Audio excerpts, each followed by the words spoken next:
Coming in like a lion.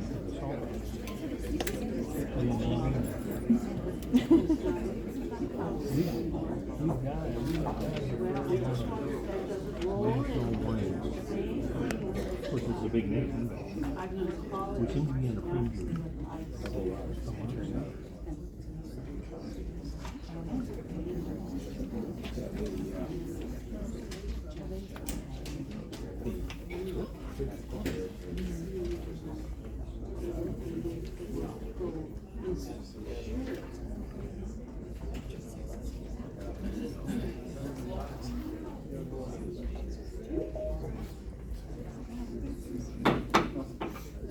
O'clock.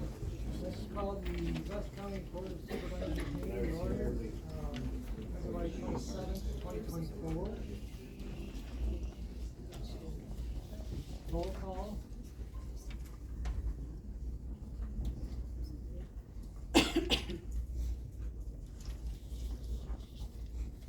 Here.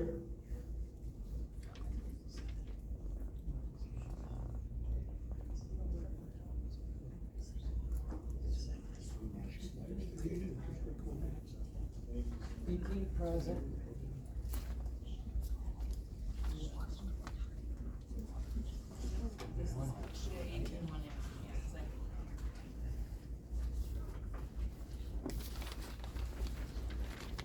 Okay.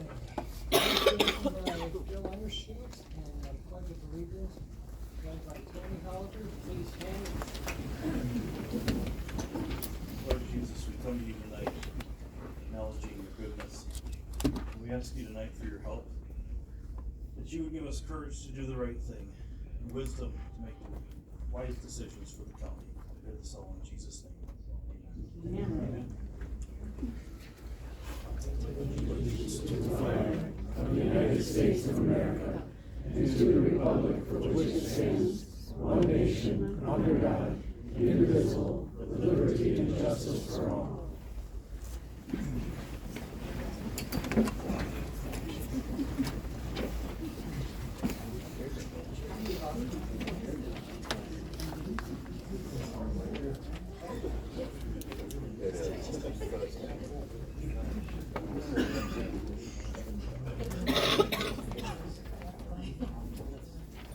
Motion and a second for the approval of minutes of January 23rd, 2024. Motion by Mike Raven, second by Mr. Bissell. Any questions, comments, or changes? If not, we can vote.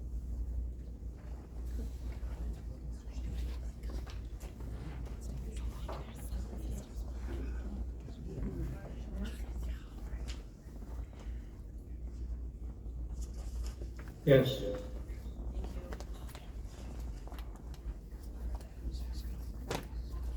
Minutes are approved, 18 yes. Public comment. Limit to 3 minutes per person with a maximum public comment of 30 minutes on agenda items only, please. Oh my God. Go. Yes.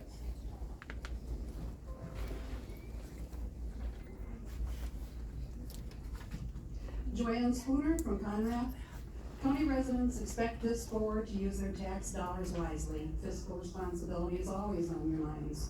I understand you'd prefer not to raise budgets, but changing a part-time animal shelter position to a full-time shelter assistant is not a frivolous request. It is a need. County residents expect their animal complaints to be addressed, laws to be followed, and consequences enforced for wrongdoing. Shelter manager Dawn Fleming needs more help for her to care for shelter animals as well as have time to effectively do her humane officer job to deal with citizens' concerns, issue citations and fines, and increase pet licensing, work that will increase revenue for the animal shelter. Most county residents have a pet of some kind and care about the animals in the shelter. Remember, $255,000 of community donations helped build the existing animal shelter, and the community continues to give in numerous ways that result in savings to the shelter budget and the county taxpayers. The spay and neuter gift and building funds are all donor funded. Monetary donations are given to the general fund as well. Consider these contributions.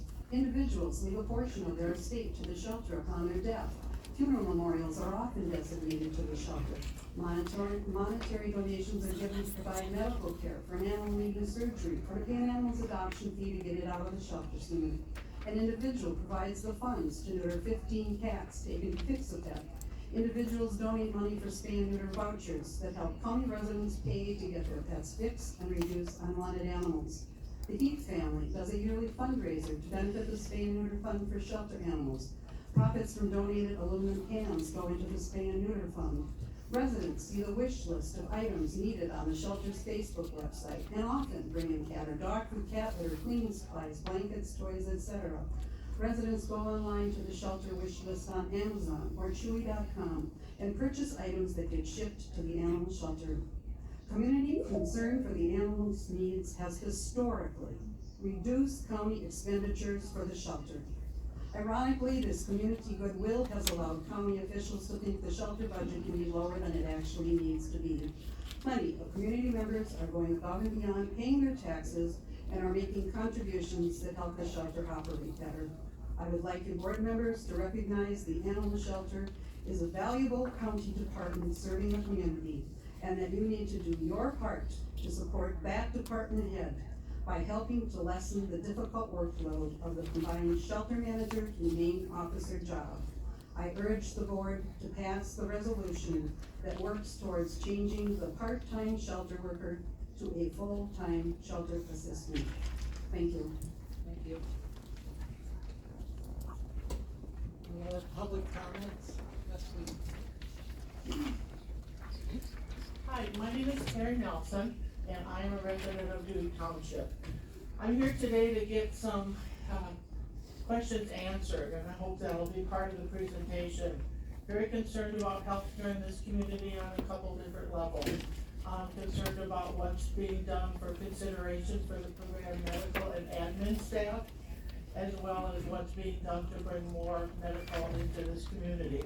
Almost every day, I see on WEAU, on TV, and on their website, things that are being done, as well as the Eau Claire Leader Telegram.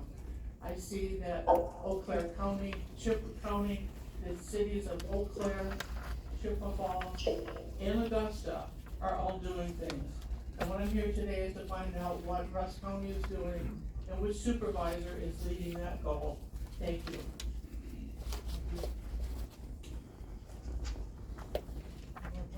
Yes, sir.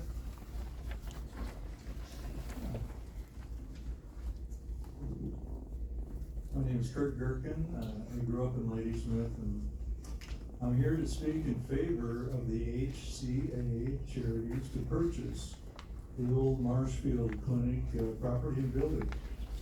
I believe this would be a great asset to our community and no cost to the taxpayer, which would allow parents to choose different educational opportunities for their school-aged children. Many other communities have similar programs available to parents, offering a wide range of options other than the traditional education. Imago Dei has more than 30 kids attending their school, and Powerhouse has many teenagers participating, and they could all potentially be housed at this facility. In our current society, it is becoming increasingly difficult for parents to raise responsible and accountable children. Every year, we have 14 children drop out of schools in this county. And where do they go? Into social services, or even worse, in jail. It's estimated that our county has more than 140 young adults between the ages of 18 and 24 who are unemployed. I believe we can all agree there's a need to invest more in our youth in Rusk County. The Rands and Dukershines are founders of the HCA organization, and they have been committed to this community for decades. They are essentially gifting this facility back to our community. It goes without saying they have a proven track record. They know how to define successful operations, and there is no question that there is a great educational option. This would be a great educational option for our youth without financially burdening the residents of Rusk County. I recommend you accept their offer. Thank you for this time.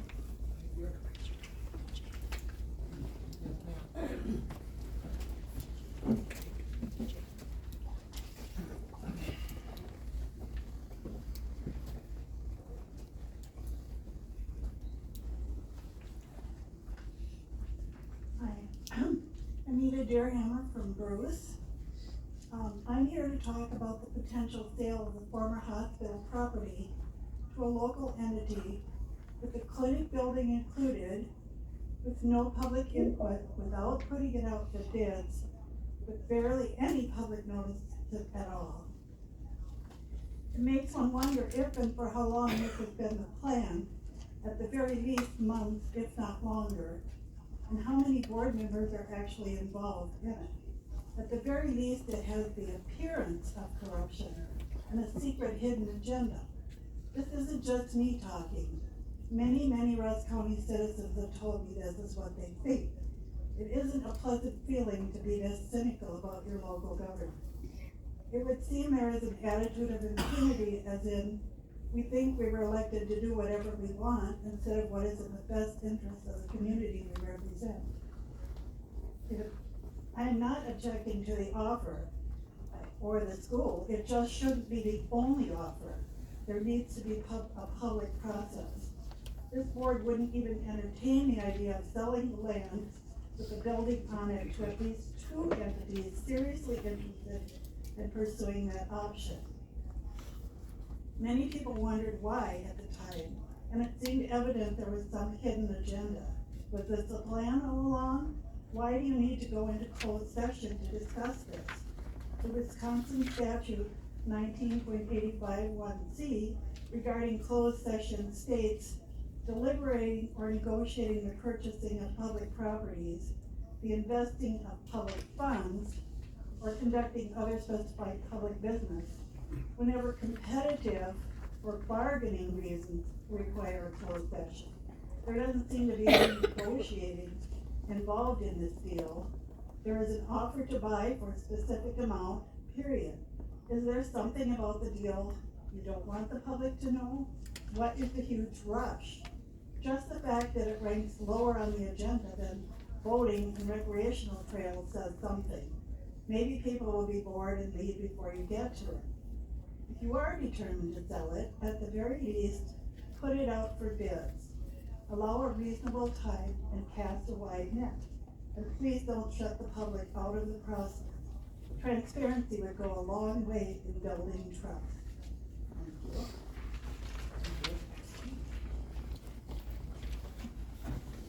Public comment?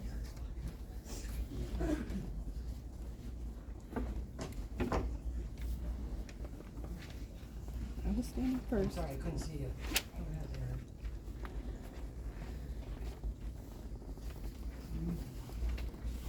Aaron. Aaron Webster from Bruce. There's no logical way that a $37 million jail is feasible for this county. As our representatives, you need to do your due diligence and examine every alternative. Yes, town halls are proposed, but I have zero faith that the committee will go back to the drawing board after the letter, website, and town halls are approved.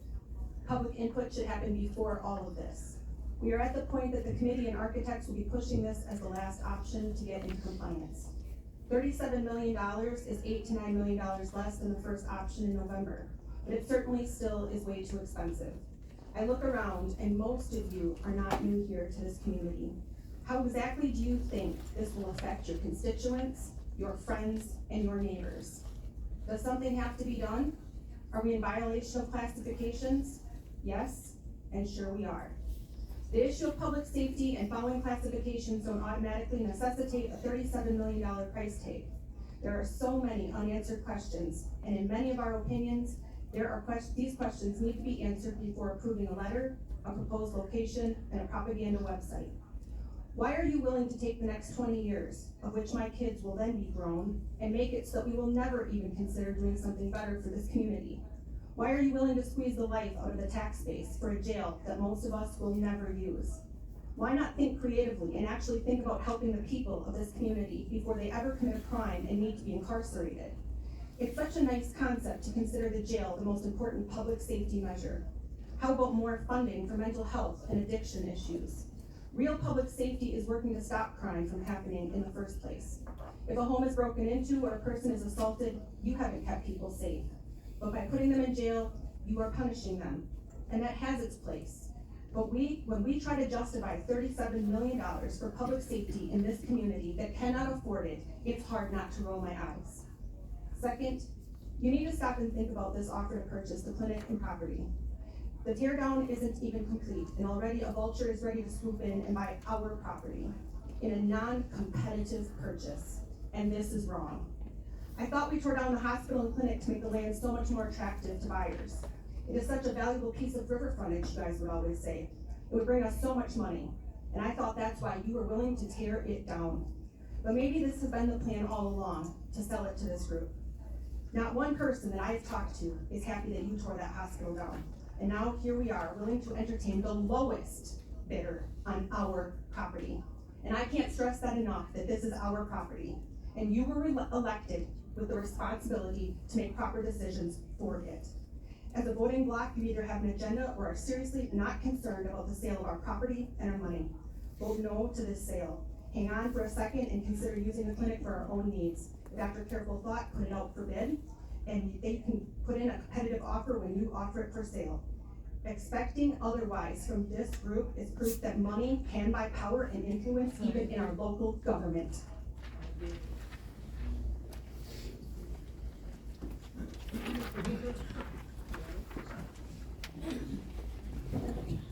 I'm John Hoover, lived in Rusk County for about 50 years and kind of became a casual observer of the history here and businesses and operations. And I can't say I have a businessman like the rest of you, but I do observe a few things. And you know, my children were born out there at the dusty hillside over there.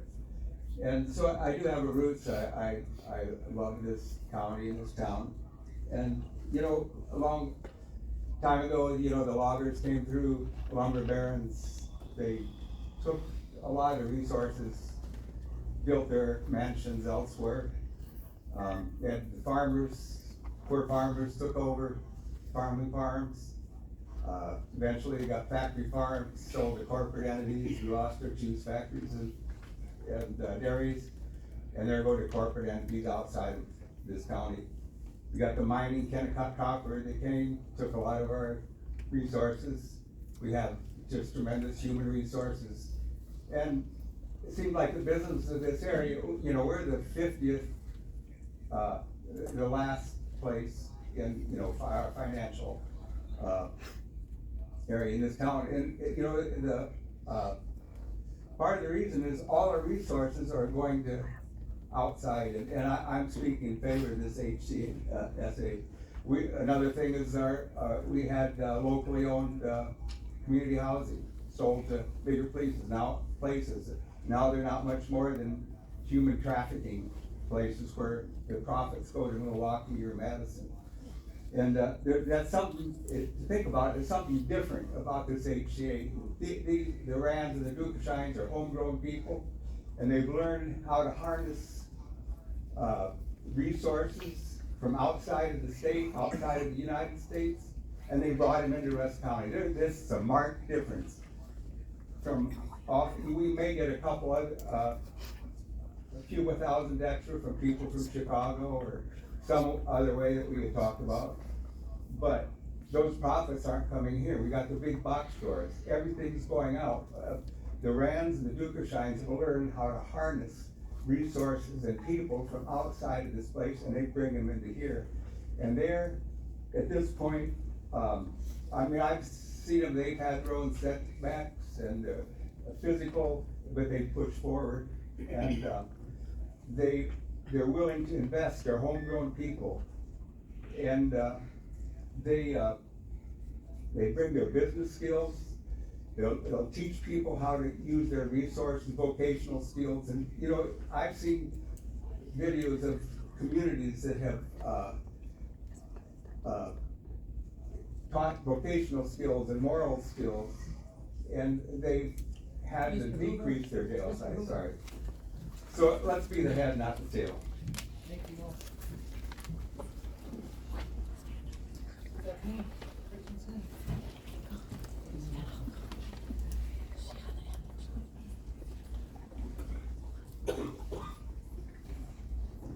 I apologize, I'm not good at public speaking.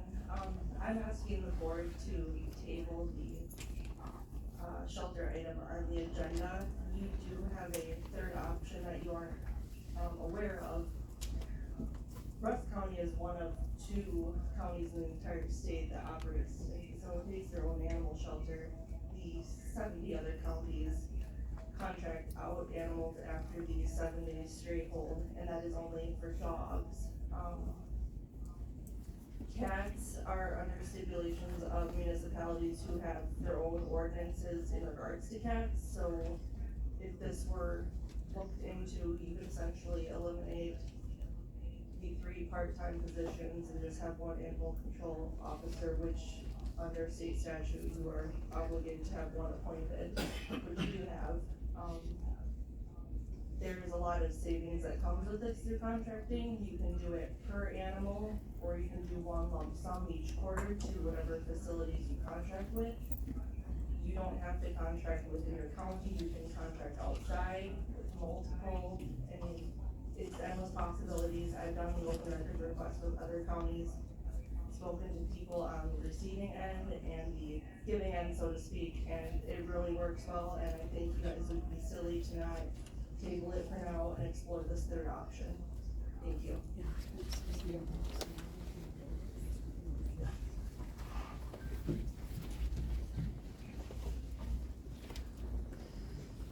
Thank you. My name is Krista Ostenso. I appeared at your meeting last June and spoke out against removing the requirement for real estate property to go to bids. We were all assured that the ability to waive the requirement would only be used for small, inconsequential purchases. And now here we are. Let me just ask, do you really want to set a precedent for our citizens' property, even $1 million+ property, to be sold through backroom deals without competitive bidding? I hope you will slow that down because there are also too many unanswered questions on your jail plan. We cannot afford a $37 million jail. We need to be absolutely sure that we have explored any and all alternatives, including moving some employees, possibly to the clinic building that you may try to be selling tonight, and possibly remodeling our current jail so that we could accommodate the classifications. If we could remodel on site, of course, we would save the need for the skywalk and still be able to safely transport the inmates to court. I know it is challenging to keep people in the loop when these projects are looked into over years. It is also given that nobody really wants to spend their hard-earned cash on a jail. Right now, you have a community that needs a lot more information before we will believe that $37 million is our only choice. I have a list of questions here that I have been thinking of and hearing from constituents. I did email this to board members, but if you don't mind, I'm gonna leave hard copies in case maybe some of you haven't seen it. And if anyone in the audience wants to see a list of questions about the jail, I do have extra I know you won't be able to answer all of these tonight, but I would like to see these answered before a final decision is made. Finally, as a parent and a longtime school board member, of course, I am in favor of good education and anything that will help young people get a great start in life. I would like to actually give a shout out to all the great educators and staff, past and present, who dedicate their lives to providing the best education possible to all students of Rusk County, regardless of their religion and their special talents, needs, and interests. I'm so thankful for all of our public school teachers and staff, for always finding a way to meet the students' needs, or to do their best to meet the students' needs, in spite of actually decreased funding, because over the past decade or more, public school funding has not even kept up with inflation. I'd particularly like to point out our growth in a new at-risk program, that if you guys need more information about that, I'd be happy to help you get that, but they're having a lot of success with our at-risk program, and I think we all know what a great tech ed program we have here in Ladysmith, along with all the other wonderful programs we have in all of our Rusk County schools. And I myself would like to thank every educator in all of our Rusk County public schools. And since this is Public Schools Week, I hope you all have an opportunity to do the same. Thank you. Thank you.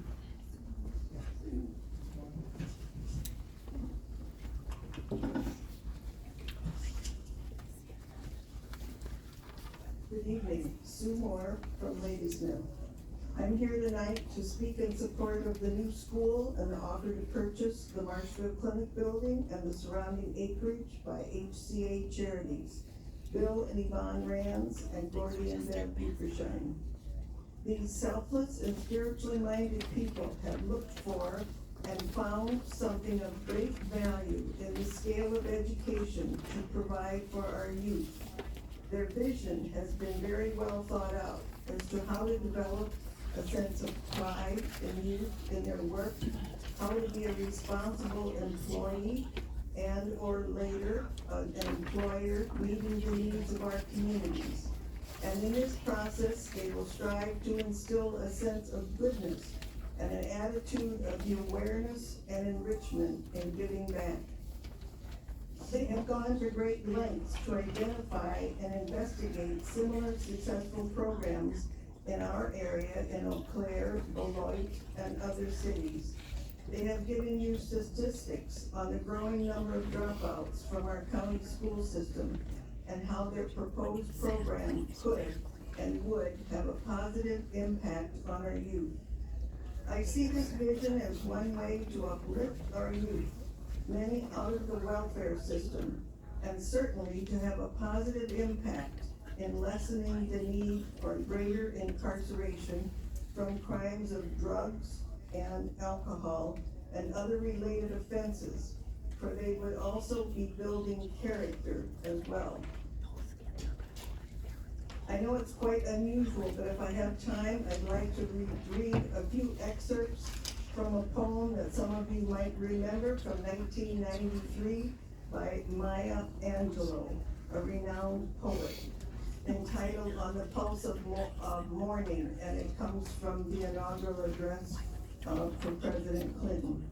And she states, I will quote, in regard to this piece, in all my work, what I try to say is that as human beings, we are more alike than we are unalike. A rock, a river, a tree. There is true yearning to respond to the singing river and the wise rock. They hear the first and last of every tree. Speak to humankind today. Come to me, here beside the river. Plant yourself beside me, here beside the river. Each of you, descendant of some passed-on traveler, has been paid for. You, the Turk, the Swede, the German, the Eskimo, the Scot. Here, root yourselves beside me. I am the tree planted by the river, which will not be moved. I, the rock, I, the river, I, the tree. I am yours. Your passages have been paid. Lift up your faces. You have a piercing need for this bright morning dawning for you. once more? Aye.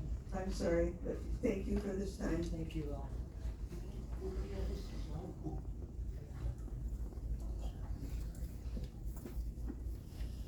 Front row, yes. Hi, I'm Judy Porter, town of Thornapple. This is my first county board meeting, and I was pretty impressed that you opened by asking God's wisdom. And that makes me feel really good. So use God's wisdom. Maybe we don't need so much jail space if we raise good, healthy children. And we have people that are willing to do that. And there's an offer on the table for a fair amount of money. Why don't we just take the offer and move on in a positive direction, folks? Please. Thank you.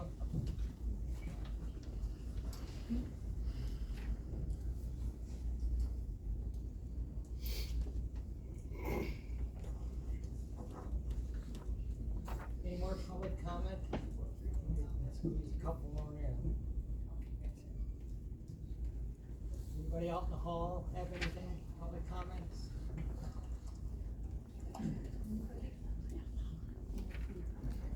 No? If not, we're gonna close public comment. Presentations. Is there any objection to poll number 4, up the first one? Any board, any objections to that? To the highway annual report? No objection?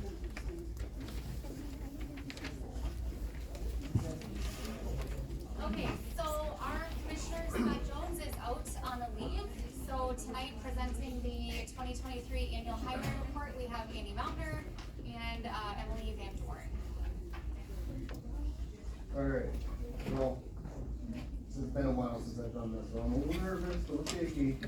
So, I'm gonna try to read through this, I'll try to get off of it, but most likely I'll be focused right here if they're looking at everybody, so. Alright, so we'll start off with a brief overview of the highway department. We employ 28 individuals, 4 in the office, 18 in the outside crew, and 4 in the shop, 5 in the shop. Our main base of operations are here in Lady Smith, and we have 2 outlying cold storage buildings, one in Bruce and one in Brownwood. We have 6 gravel pits and a asphalt plant located north on 27. Our employees maintain roughly 125 miles of state road on an RMA budget of around $750,000. We also do other state projects under CDMs, LFAs, and GMAs. For projects like chip sealing, rut paving, shouldering, small overlays, culvert replacements, and crack sealing. We also provide on our own 255 miles of county roads where we plow, pave, mow, shoulder, crack seal, and replace culverts. We also provide aid to Rusk County's other departments, townships, villages, and the city of Lady Smith. With that being said, let's talk about our equipment. It sure looks like we have a lot of equipment and value, but let's look at the equipment's age and year-end book value. I wish this report would show us the amount of miles, hours, and amount of service costs that goes into this equipment. For example, number 72 loader has north of 14,000 hours and is our main shop loader that loads our salt and sand for winter maintenance. When that goes down, we have a backup, number 73, that has over 18,000 hours. Our trucks equipment, sorry. Our trucks and equipment account for a value of just over $4.5 million in book value.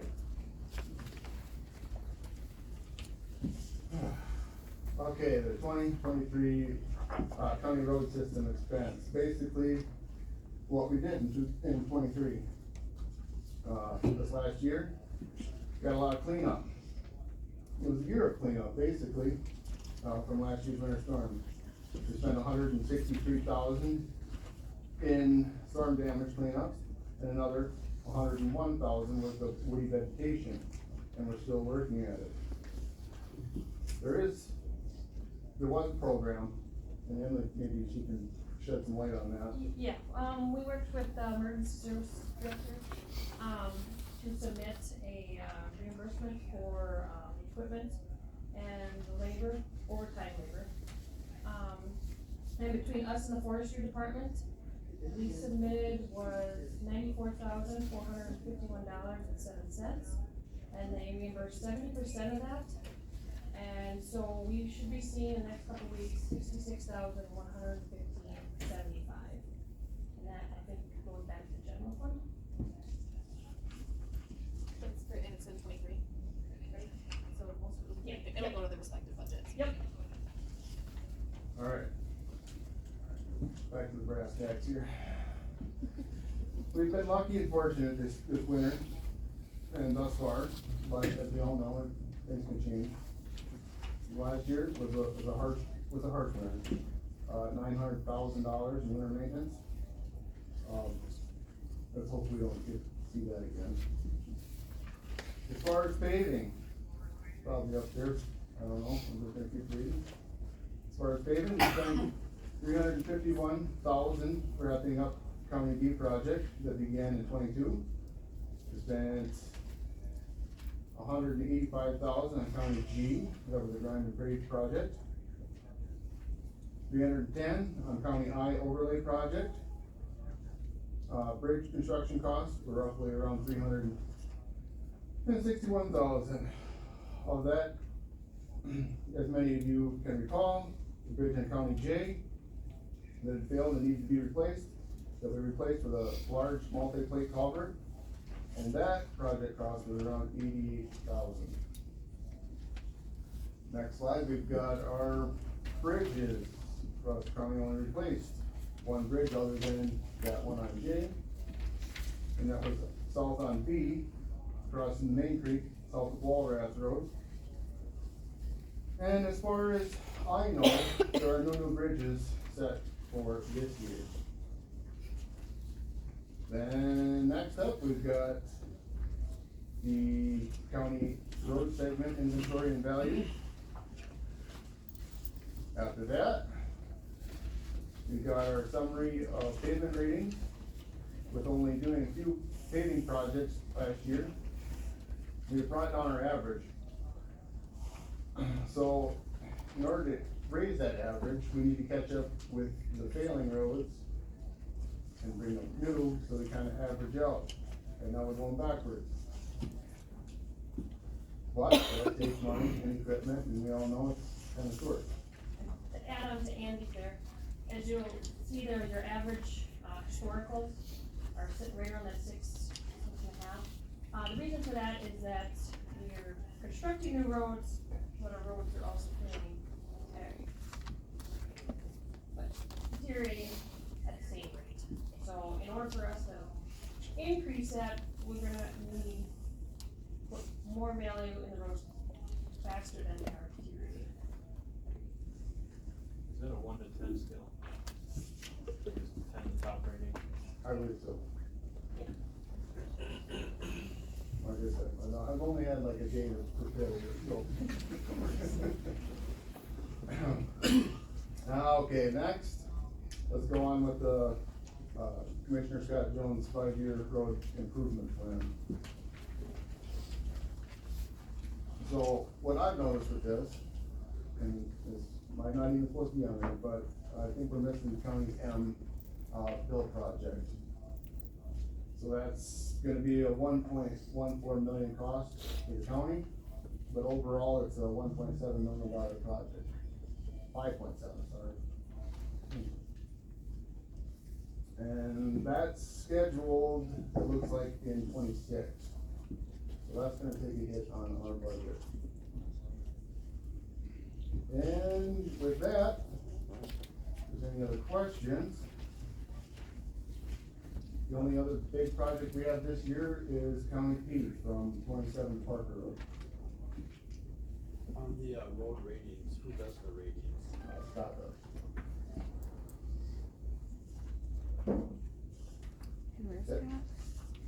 question? I'll let you guys get on to the more important stuff. Why does he get paid the big money? Thank you. Thank you. Thank you, Andy. And Emily.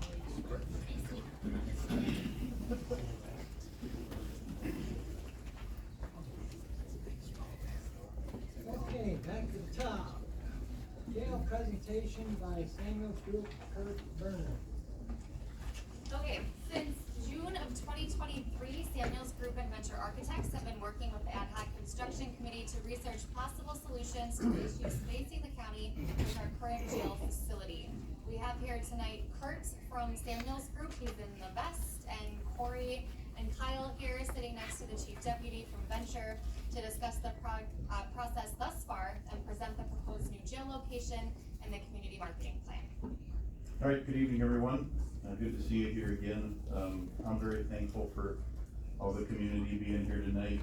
I'm thankful that we live in this country, that we're able to have that voice and to be able to speak about things that are near and dear. And obviously, you've heard multiple topics today that you guys get to deal with. Kind of give you a little bit of how we got here in regards to our outline of the PowerPoint. Move over there, Ashley. The outline I want to talk about is how we got to where we are today. Talk about the options that have been discussed. We are at a proposed option. I want to emphasize that there have been no decisions made by this board to build a jail. There has been a decision by this board to go through this communication plan, and that's where we are. The communication plan has been underway, as Ashley has talked about, since last year. And tonight we're gonna get you to the point where we want you to approve the letter that will be distributed to the community members, and then obviously there will be town hall meetings and other correspondence so that we can answer some of the questions that have been proposed tonight, either with the public comment or by the letter that had been researched or given around to the group here. So we're gonna talk about some interior examples. The interior examples are of other jails that are similar in design, because there is always a misconception about these jails being flush and a cush location for these individuals to reside. That's not the case. And then we're really gonna talk about the next steps of the communication plan. So this next slide here, I know you're unable to read it, so I'm gonna give you a quick summary of where the county has been. So you've really been talking about a jail for several years, and you wrestled with what's the priority in regards to the needs for your infrastructure within the county, which a master plan has been created. The master plan identified that your top priority was the jail. And last year, you did vote to hire us to start this communication plan. And the communication plan included going through a programming process which identifies all of the size and spaces that are needed within that jail. Then to put together a schematic design, meaning a preliminary floor plan of a proposed option, to create the initial estimate or budget for that project, to find a location as to where the project would go, and then to present it to the community for their feedback. You heard some feedback here tonight. It's our goal, and we're gonna have multiple ways for those individuals to reach out to you as a constituent, to you as their district supervisor. Our goal is to get that communication line open, start to have that dialogue so we can answer those questions, and then you as the board will come back at a later date and then make a decision about if you do a jail, how big the jail, where you're putting the jail, all those sorts of things. So some of the things that happened over the course of the last several months is the ad hoc committee has been tremendous to work with. Tom, Terry, Tony, John, and Phil, they have put us to task. Let me tell you that when we talk about the options. They've asked the hard questions about what about this, what about that, what if we did this, let's turn this thing a different direction. Even to the point that we talked about potentially closing a street. We went and talked to the city. That was not a popular discussion, so then we revisited other locations or options to be able to eliminate closing the street, and we'll show you those here in just a minute. Essentially, the ad hoc committee has come to a proposed plan that or a proposed option that we're gonna show you here tonight. It is only at schematic design. So if feedback from the community, if feedback from the other board members, comes back and there needs to be changes to this jail, that's what this communication plan is for, to be able to get that dialogue started. And then there are 2 more steps in design. If the project is approved, you would go into design development, and then you would go into construction document phase, and then obviously there would be the hard bidding phase for the project. So where we are today is really a letter looking for you to approve the letter, which I know has been in your packet, and we'll get to that here at the end. So let's continue with the PowerPoint here and show you the options. Can I pause you for a second to let somebody? I'm just gonna do it. Are they gonna take over the presentation? No, I just have to let them in. Oh.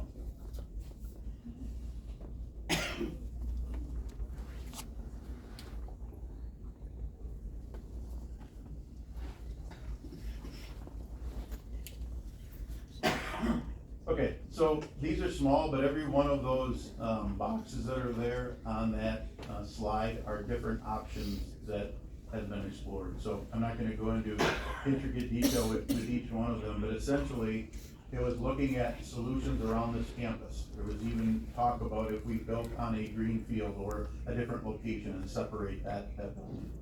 Essentially, we looked at the south property that you have south of the campus here, of utilizing that in many different fashions in regards to how you would lay that out, staying on that property that you own, creeping into other property that may have to be purchased, evaluating the efficiencies either way. We looked at filling in the parking lot that's on the northeast corner. We actually talked about demolishing a portion of your south side of the building in regards to adding on to that. There was talk about renovation of portions of the existing jail. I know that question has come up. So there has been many iterations in regards to what these elements look like, costs associated with them. They ranged anywhere from $36 to $47 million. And at the end of the day, it's the option that you have before you is a balance of staff efficiency, something that's gonna serve your needs over the course of the next 30+ years, and then identifying what can we do with the constraints of not dealing with street closure and able to use city property without having to purchase additional property. Next slide. So the proposed option would show that the jail would be built across the street, adjacent to the south. There would be a skywalk that's there that would connect the link between the jail. Again, this is just jail and jail support. And what we mean by jail support is jail is a housing unit, and then there is also the jail support, which would be your booking or your intake, the sally port that's tied into that, and then obviously kitchen and laundry and the elements surrounding just the jail itself. Sheriff's office would remain where it's at. Court function would remain where it is at. We would deal with a secure connection to get to that court suite. There would be some renovation on that second floor where the jail is to get that connection back existing to where it is right now. So there is some minor renovation. Next slide. Again, this is just a floor plan that identifies this right here. From a size of the project, it would be a 60-bed jail that would be single bunked, and it could be a double bunked to 75 beds. We went through many different iterations in regards to what does that bed count look like. There's really a fine balance between what does the bed count look like, how can you add on to it in the future, because staff efficiency is essential when you look at building a jail.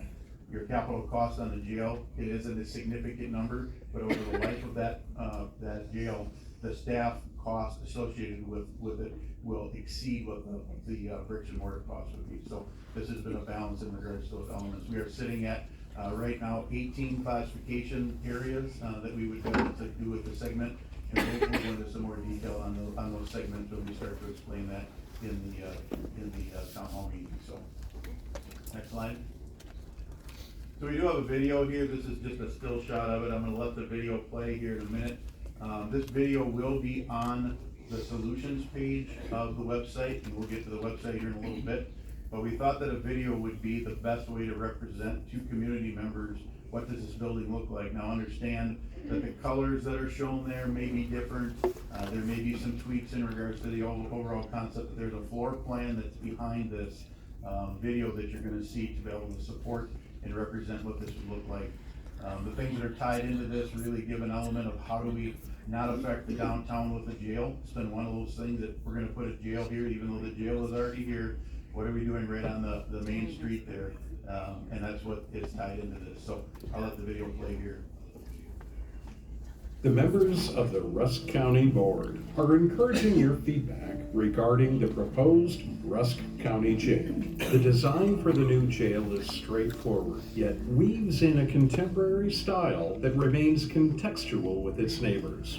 Rusk County Sheriff's personnel, County Board supervisors, and County administration all provided insights on the design. The two-story jail addition looks to utilize the existing Rusk County-owned property across Minor Avenue to the south of the current law enforcement center. The two facilities will be connected by a skywalk to create a link between jail and the courts. The Rusk County Jail will include a two-level housing pod, along with related support services. At the southernmost end of the block is a secure current operational and staffing inefficiencies in the current jail facility. Constructing the Rusk County Jail in this location, it allows future generations greater options to address replacement, improvements, or updates to the current county courthouse. Skylights are located throughout the jail to bring natural daylight down into each of the jail housing pods. Additionally, a green space across 3rd Street can serve as a community square, accommodating festivals, concerts, and special events for bringing the community together. You can reference the website ruskcountyjailproject.com to understand more why this project is essential for the growth and revitalization of our communities. Please consider making the time to join one of the community listening sessions to learn more about the project and ask any questions that you may have. Thank you. Again, on the video, there are some details there that may not represent what the final concept would look like. Obviously, the square across the area there, that's a property that you already own, whether you wanted to develop that or not, could be a decision. Obviously, the finishes that are there, the finishes that are on this building are very cost effective. That's the precast wall panel system that's there. So when you talk about a balance between labor and material, precast is one of the most cost effective solutions to be able to accomplish that. And obviously gives you a great life cycle in regards to performance of the building. So that's the video that we'll get into some more to show you where you can get that, look at it on the website here in a bit, but that video is there in the solution side. I'm going to go on the next slide. So these are just some interior shots of a jail. It can shock you, but majority of society has never been in the jail. They watch Andy Griffith and Barney Fife, and they watch those sorts of things, and that's what a jail to them looks like.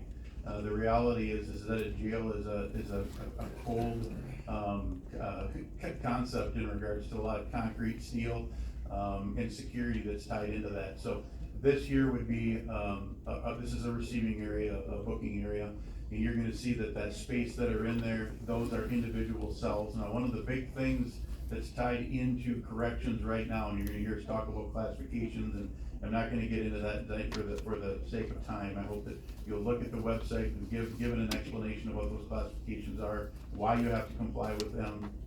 But the classification piece really deals with separation of those that are in the jail. And these receivers here give you an idea in regards to what that looks like, and obviously the feel of that interior piece. Go on to the next slide. This modular design, and again, we'll go into more detail of that on the website, and then obviously at the community presentation. Modular design is essentially a circle of housing units around one jail officer station. The reason that design is efficient is because that individual can see into each one of those day rooms. So behind that day room wall, you can then see into the cells, and it doesn't give you a great sightline here, but imagine that the officer station is what's sitting on the right there, and then you're looking into those day rooms to be able to give the separation between that and the floor around the officer station. Next slide. This is inside one of the cell blocks. So one of the things that's happening with classification is historically there were some areas that were called dorms. And dorms were an area where it was this large expansive space with just a whole bunch of bunks that were put in there. Obviously, from a classification of being able to separate individuals properly, those dorms, I don't wanna say they're a thing of the past, but they're not utilized as much. You're starting to get into more single cells with a day room is what you see in the space there, where the individuals can come out of their cell for a period of time during the day, and then at other times they are put back into their cell. So if we were sitting at the front of the day room, and the officer station would just be behind, that's looking in there so that you could see the day room, and then you can see the cells that are back in there. Obviously, this is an area that only has 2 cells. We've narrowed or made those cell blocks smaller so that you can have more classification and give jail staff an opportunity to properly classify them. That's just another shot here in regards to the day room, looking into those cells. I guess the reason that I put these in there is I wanted you to understand what that interior looks like, because the misconception a lot of times is that this is some plush space to stay. We're dealing with concrete floors that are sealed. We've got some detention grade doors that are there. I mean, these are thick steel doors that make the large thud when they close. All of that is detention glass that's there. There's ratings in regards to how long somebody can beat on that before it would ever shatter. And then the rest of that wall is concrete walls that are painted. And you get a ceiling that's a secure ceiling, steel ceiling that's painted. So it's not a hotel by any means. It's there for a purpose, and it serves its purpose. Next slide. So you've already seen the draft of the letter, and we'll get to that. On the left-hand side is really the intro page of the website. I'm gonna have Ashley open that up right now. So the website right now is not available to the public yet. What we intend to do after this meeting is we will get you a link to this. So you will then, as the board members, be able to get into the link of this website, and I would like you to spend some time in it. I'd like to give you a few weeks to look around. If you got questions, if you've got tweaks, if you've got things that you wanna have adjusted, then when we come back to you for your review and approval of that, I'd like to do that prior to the meetings that we're gonna have with the public. So, just to go through the website. We're just gonna quick go through it. I won't spend a lot of time, but I want you to see what is included in here. So the homepage is gonna give you a summary of what are you considering, right? And again, it's a extension out to your taxpayers to say, hey, we're considering this. This is a big decision for us. We'd like you to give us your feedback, right? And then this website is here to give you some information. So when you get to the need tab, you can click on inmate classification. That's gonna give you to an area where it actually explains what classification is. Everybody's asked, what is that? Tell me what it is. It's gonna give you the list of the things that the jail administration team has to deal with if every individual, and how they have to be able to separate them appropriately. This is a requirement that they have to do per the DOC. Under the need again, and we can just keep that open there, actually, we don't have to click to all of them, but the existing conditions, if you click on that, it's actually gonna take you to some photos of the jail, some of the deficiencies that are in the jail, an explanation that's there. The jail inspection reports, those are gonna be the jail inspection reports that from the history that the DOC has given to the county in regard to the deficiencies tied back to the jail. There's a safety and risk element in there, and what that talks about is the management of that safety and risk for not only the inmate, but for the staff, in regards to how do you handle that. County liability really talks about your responsibility in regards to how those individuals are housed, and how those individuals are taken care of, and how that liability is your responsibility at the county. Programming, one thing that you are unable to do with your current jail right now is properly deal with programming. I've heard people talk about how do we use the jail to be able to help with some of the things that are in society. If you don't have the space to be able to get the programming for those individuals that are in the jail at that time, you're not giving them any assistance, in limited space or not having the availability to have those programs is an issue with the jail. So the programs that are available once you have the space, because DOC does require programming space, are identified here that you'll be able to see. The facility analysis and master plan, that's really the master plan that identified that your jail was the top priority for the need in your county. It's there for you to reference, for taxpayers to look at. Next one is the solution. We don't have to watch the video again, but the video will be there. One of the things that we will add, down below that is really the pod design. When people don't understand what a pod design is, it won't be specific to your jail. It is a model of what a pod design is, so people can get a feel for that. You can spend some time looking at that. The tax impact is our next tab. We actually track the analytics on these websites while people are utilizing them. The ones that are most frequently visited are the existing conditions, the solution, and the tax impact. The tax impact is typically the top one. And that includes the interest on that? No, it does not. The only thing that the tax impact right now, so we keep it very simple, is how much is it gonna affect my taxes per $100,000? So that is all included. It includes the interest, it includes the principal and interest, it's not isolated. So at the end of the day, they're gonna set a payment amount that you, the county, have to pay annually over that borrowing, whether you decide that it's gonna be a 20 or 25-year borrowing, and they're gonna give you what your mill rate impact is. And that's what's referenced here. So from the mill rate impact, obviously it goes up the more, it goes down the less that you borrow. So the tax impact will be there for individuals to take a look at that. Informational meetings, right now, they are tentatively scheduled for April 3rd, 4th, and 5th. The 3rd would be at Weyerhaeuser Village Hall, the 4th would be Hawkins Village Hall, and the 5th would be at Jump River Electric Cooperative. All of them are they're tentatively scheduled for 7 p.m. If we get your approval tonight, obviously that's what the letter will confirm, and we would move forward with them. Informational meetings, I can tell you that I have had individuals that have walked into the room with similar questions that I heard here tonight, even the ones that are on that letter, and have walked out of the room and said, thank you, that was good for the time that's spent there. That's why we've started to deal with this, because we were dealing with county board meetings. Individuals would come in and ask these questions. These things have been considered by the ad hoc committee. There's a consideration in regards to those elements and being able to present at these informational meetings. We typically have a PowerPoint that takes about a half an hour to present of information that we feel will answer a majority of the questions that we would hear. And then after that half an hour, we'll open it up for Q&A and let everybody ask the questions. Now, typically our team would be there, which would be Corey, Kyle, and myself. Sheriff and his team would be there. I like to see board members there, especially board members that aren't currently on the board, that are running for this board seat. I would love to have you there, because then you can hear the dialogue that's there, you can hear the correspondence. Understand that you won't be able to make them all, but at least if you could attend the ones that are in your district or the ones that are near to your district, at least attend one of them. I think it would be good for the board members to see them. I have had some of those meetings where public wants to ask the board a question. If you haven't been prepared for the question, you can explain to them the information that you do know, and you can come back to us if it's something that hasn't been asked before. We haven't been able to present that information. The frequently asked questions tab. This is one that we typically see on jail projects like this. So these aren't specific to Rusk County, even though a lot of these do go from project to project, and we have these already answered specific to your job.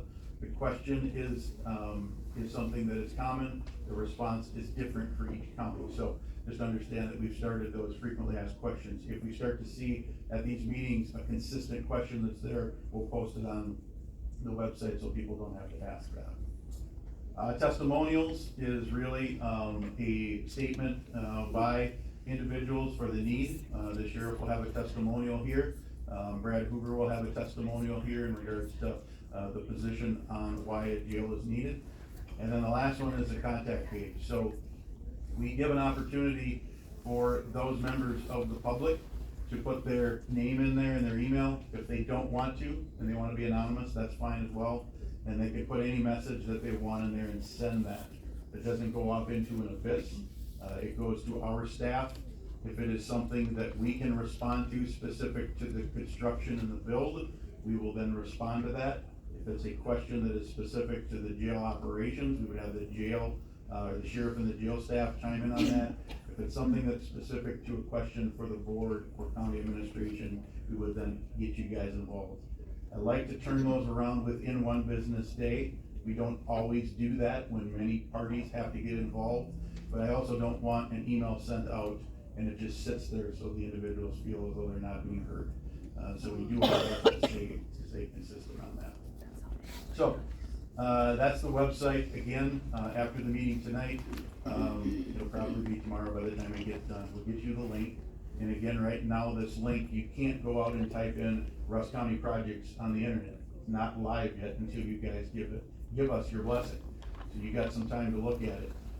When you're reviewing this, if you have questions or comments, use the contact us page. It will still go to our staff and say, if we don't like this language, how come we don't answer this? Could we do this? That already starts that dialogue, and knows that you're taking some time to take a look at it. So, then we can go back to the PowerPoint and we'll talk about the letter. Again, if you'll see the letter, it's been reviewed by the ad hoc committee, it's been reviewed by the county administration, the sheriff and staff. Essentially, we would like your approval tonight to remove the draft word across it, and we would like to put it in the mail. Now, when I would like to put it in the mail, we use a mailing service to be able to get it to all tax-paying addresses. And we like to get this delivered about 1 week prior to the meetings. We have found that if it is too early, people forget about the meetings, and obviously if it's too late, it doesn't give them enough time to prepare. So if we're targeting that April 3rd, 4th, and 5th, whatever the week is before that is when those letters would go out there. In order to accomplish that, we would need your blessing today so that we can get it to the mailing service and make sure that we meet the parameters of time to get it in people's mailboxes. All right, I'm done yapping. We can go into questions and answers. Any questions? Yes, sir. Yes. Before, when you were here and gave your presentation, I asked about if, even if it's 39 million or whatever million it is, it doesn't have to go to referendum, does it? No. The other thing is, when I read this letter, there's a bunch of people on this board at the end of April won't be on this board. Yep. And the thing is, with a huge decision like this, why is it so aggressive the first week in April as a public hearing, when, you know what, those folks that are gonna take these seats only are gonna have a 2-year term, and you know what? That time is a big time for them, because they're gonna have to answer all the questions, all the decisions to make, and the thing is, they won't have any knowledge like we do. Yeah, and it's a great question, because we did wrestle with what were the dates, and we actually had quite a bit of discussion in regards to the timing of those potential new county board members. That's why the goal would be that those individuals, if they're looking to have a seat at this board, they would want to be at that meeting, right? So they're getting the same information that you would get, right? So the history that those board members that are going to continue here, right? It was really, we identified that you had a need, we identified that this was a priority, and some of you, outside of the ad hoc committee, this is the first time that you're getting this information. So they're really not behind the 8 ball at all. You're bringing them up to speed all at the same time, all at the same public meeting. Now, the decision, when you guys wanna make the decision on the jail, is up to you. I don't anticipate you're gonna make a decision in April. May, June, whatever that time frame is to get those new board members up to speed, that can be a determination by the board. So, yeah, we did talk about that in regards to the timing there. And I don't know if members wanna chime in on that or share, but we did have the conversation about that. We discussed it for quite some time. I mean, if there's different dates open to that, if you would like to, but the timing of when that new board, I think the board comes in the 16th or before the 16th, so we did talk about the timing of that. Any other questions? I got some questions. So you said there's 120 beds, or 60 beds that can be double bunk, so 120 inmate capacity. Nope, I didn't say that. What's the inmate capacity? I said there was a 60 bed single bunk day one, and you can double bunk to 75, so the capacity, max capacity would be 75 beds. Max capacity 75, the current jail is 50, 55? 52. 52, so it's 50% more. Yeah, I don't know the percentage, but obviously it's 50%. Yeah. How many inmates for each pod, like how many does each pod hold? So each one is different, you can speak to that. We've got some that are just singles, where the special needs are. We've got others that may be 4, 5, 6, Yeah, we range from 1 to 4 right now. Alright, and so are we gonna house, in the August 14th meeting at the city council you guys had, you said we're not gonna build chicken house out of county inmates, so I'm assuming we're not gonna house out of county inmates? So that statement is one that always comes up, and you will have the ability to house out of county inmates. When we say we don't put that in the projection, is that you don't wanna overbuild for revenue, right? So if we say that day one, let's say that day one, you've got 55 individuals here, you still have bed capacity, right, that you could house out of county inmates, but we're not sizing the 75 to say, we're gonna bring in 20 each month so that we can generate revenue, because then you're overbuilding for something that you have no control over. So, to answer your question, will you have the ability to do so? Yes. Has that been a deciding factor in regards to how you size the bed count? No. So right now, our average population is around 36, 37, somewhere there, kind of depends on the year. So you were expecting to go 200% in the next 2 years of inmates? Is that how you said that? So here's the discussion that we had, because at one point, we were actually in the 90s, okay? So, as a taxpayer, and you're gonna invest $30 to $40 million in the building, if day one, you open, and let's say you built it at 52 beds, and 5 years from now, you are short on bed count, is that good use of taxpayer dollars in regards to sizing it the same way? Now, you don't wanna overbuild it to the point where it's excessive, but you do have to have some room in there for the growth so that it is able to have a reasonable life cycle. So, to answer your question in regards to percentages, the indication in regards to the growth over the next 30 to 40 years supported something was in the 90 beds. We've actually pulled that back from the ad hoc discussion to say, were we overbuilding, and thus pulled us back to 75. So it increased, and then we pulled that back in regards to how do we get to 75. That's why your budget, I think in the October meeting, we were estimated 46 million, now we're at 36. There's a lot of things that go into that, but there was a lot, we did have a reduction in size, correct? The skywalk is built in your August 14th release of city council. You said the DOC doesn't allow, I think it was mentioned, maybe it wasn't you, but somebody added that's the county representation. The DOC doesn't allow skywalks or tunnels, has they changed their policies since you guys stated that in that meeting? So the DOC frowns on it as a solution, but it's not something that they're going to not approve the project because of the skywalk. The skywalk has to be a secure connection, so it's another level in regards to construction to be able to allow that to be approved by the DOC. So is it the DOC's preferred solution? No. Will they allow it? Yes. So aren't we then going from one frown method right now, and how we're doing another frown method? Nope. No, the frown method that we're talking about here is really limiting risk, and what the limitations of risk of that connecting corridor would be of potential attacks from the outside. Right now, you have a day-to-day breach in regards to what the code requires, so they're two completely different elements.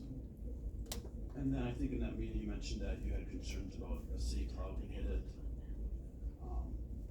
Is that still a concern that you can do that differently so that's? My concern when the city plow is if somebody's driving a dump truck and they don't drop that down, could that hit a bridge anywhere? There's a potential, right? So are we gonna remove human error?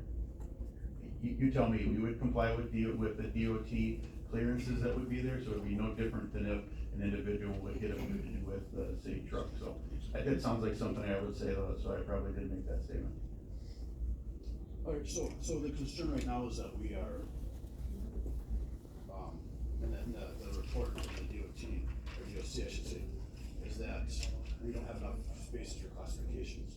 But then Georgia Galler has a letter responding how we're gonna do that. That's why I send our inmates out of county to be in compliance. Are we following our letter to the DOC? They've not forced us to do that yet.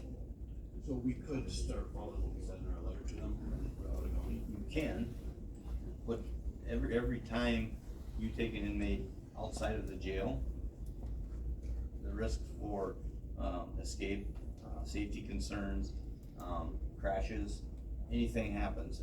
You can talk to a couple of different committees or counties that do transports that had inmates killed in crashes, because it happens. The less you take them out of the jail, the less risk you have. Can we do that? Yeah, you're gonna buy more vehicles, you're gonna hire more people to do that, because the staffing we have, we can't transport all the time like that. our overtime right now is through the roof because we're short-staffed. And so, to do the transports, it's just impossible. So this is a very common question for counties that, to solve their problems, they have other counties take care of their problems. That's essentially what that solution is, right? And it's a common question. Well, let's do that for a while. And the reality is, you can do that for a while, but how long do you wanna do that for a while? And the premise that's unique about your project is your project next year will be a 40-year jail. There's issues outside of classification with your jail that you will see when you start to look at the existing conditions components that are tied in there. So the question comes back to, how much money are you gonna invest in that jail before you get to the point where you say, we need a new jail and we're gonna build a new jail, even though your master plan right now said that's your number one priority, right? Outside firm came in and said that's your number one priority. Here's what you wrestle with in regards to when do you make that investment. You asked about principal and interest, right? Everybody always says, you're gonna build a $30 to $40 million jail, and by the time I get done paying for that with interest, it's gonna be north of $60 million. Pick the number, right? The reality is this: construction costs increase annually at a rate from anywhere from 5 to 10%. The last 3 years have been astronomical, right? You guys are gonna borrow at a rate that's less than 5%. So every day that you decide not to build, you're losing ground. You understand what I'm saying? Is that the cost of that solution is gonna go up 1% or more than what you can borrow for. We should build every year. It's gonna increase 1% or more every year that you don't build. So the reality is that we have counties that have had a need for a building for over 10 years. And the reality is they could have built that building and paid for the building prior to their need being there. And we'll give you some references of that when we do the public presentation, because it is eye-opening. The initial response is don't build, right? Even though there's infrastructure that needs to be done. And I understand the constituent's position who says, hey, why do we have to spend this amount of money? You guys are challenged with the fact that you have to be able to manage it. You just heard highway department say, we need trucks, we need highways, right? It's a balancing act in regards to what are you gonna make in that priority. And money will have to be invested in an area one way or another. What is our projected interest cost? I don't have that with me. I think it's between 3 and 4%, right? What's the total cost for the project?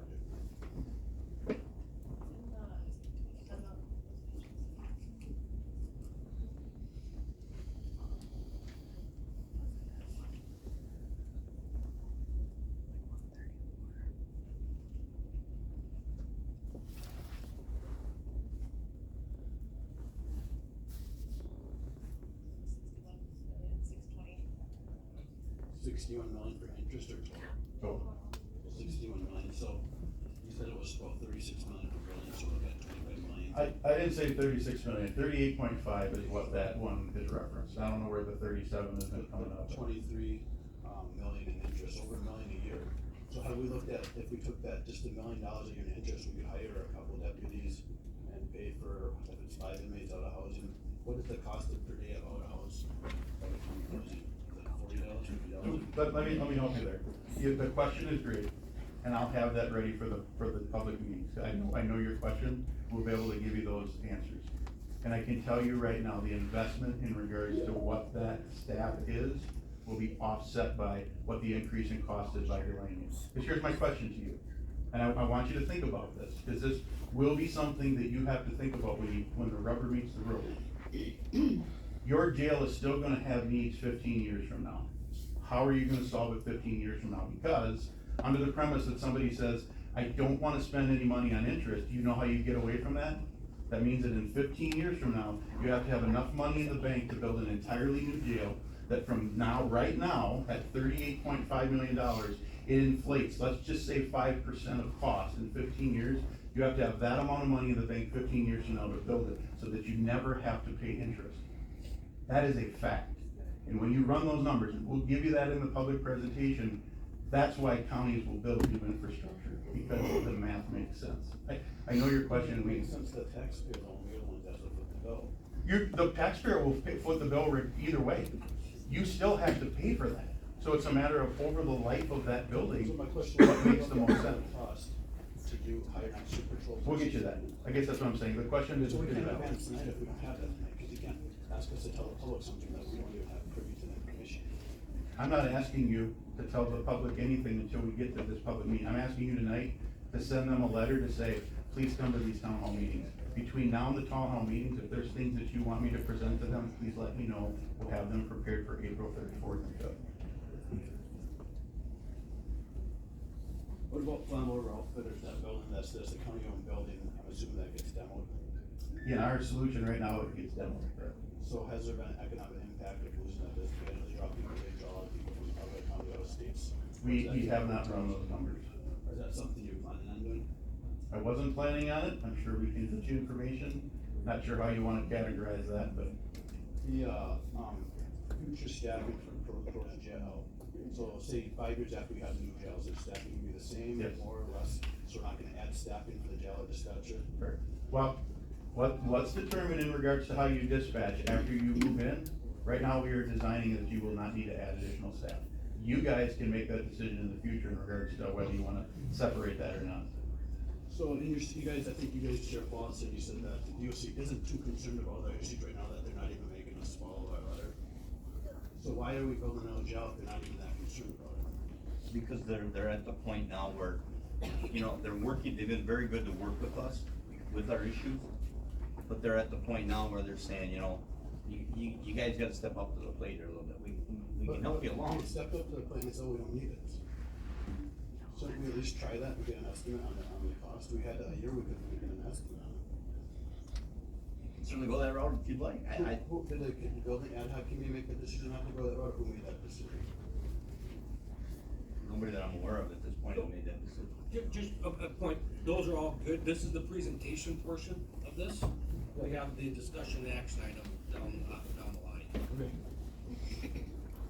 I'll finish my question. Mr. Moynihan? Thank you, Mr. Chairman. As you probably know from these kinds of discussions, perception is a lot more significant than reality. So we send out a letter and we schedule some public meetings, town hall meetings. We're going to be discussing this plan that is going to appear as though we have approved this plan. And the public is being asked to ask questions about it. And at some point, how do we determine whether, well, the public doesn't like this, we're gonna go back to the drawing board? Because I think the public is gonna assume, and maybe by experience, they might be right, that the die is set. This is the plan, we're gonna listen to their input, but probably isn't gonna work. And that bothers me, that even though we're not being asked to approve a plan tonight, in essence, we are. We're being asked to tell the public that we want them to respond to this plan. Let me tell you how I would respond to that. The reason that we have utilized the communication plan, and I heard it here tonight, I heard it here by a couple of people, right? People want transparency. Whatever the perception is in regards to whether they think that you've approved a jail or not, this meeting, I think, is recorded. They can come to the public meetings. I started this presentation, just make it clear, a jail has not been approved. There has been no actions that are there. If you don't do the public meetings, if you don't bring the information to them, the response will be, there's things being done behind closed doors. We think there's a hidden agenda. So there is nothing wrong with having a public meeting talking about the issues that you guys have to deal with. And historically, I can tell you that whenever I deal with a jail, because I already heard it today, jails people don't ever want to spend money on, ever, even though they are required for you to deal with that, to provide the sheriff and this building to be able to operate in. So I understand the perception, I understand the concern of what people may think. I would ask that they read the letter. If they would read the letter, they would identify that there has been no decision. They can make their own conclusions. We're asking them to come to public meetings to be able to voice their input, and then you guys are gonna make a decision somewhere in the future, so. The body is here. We've been in this process for a good many months.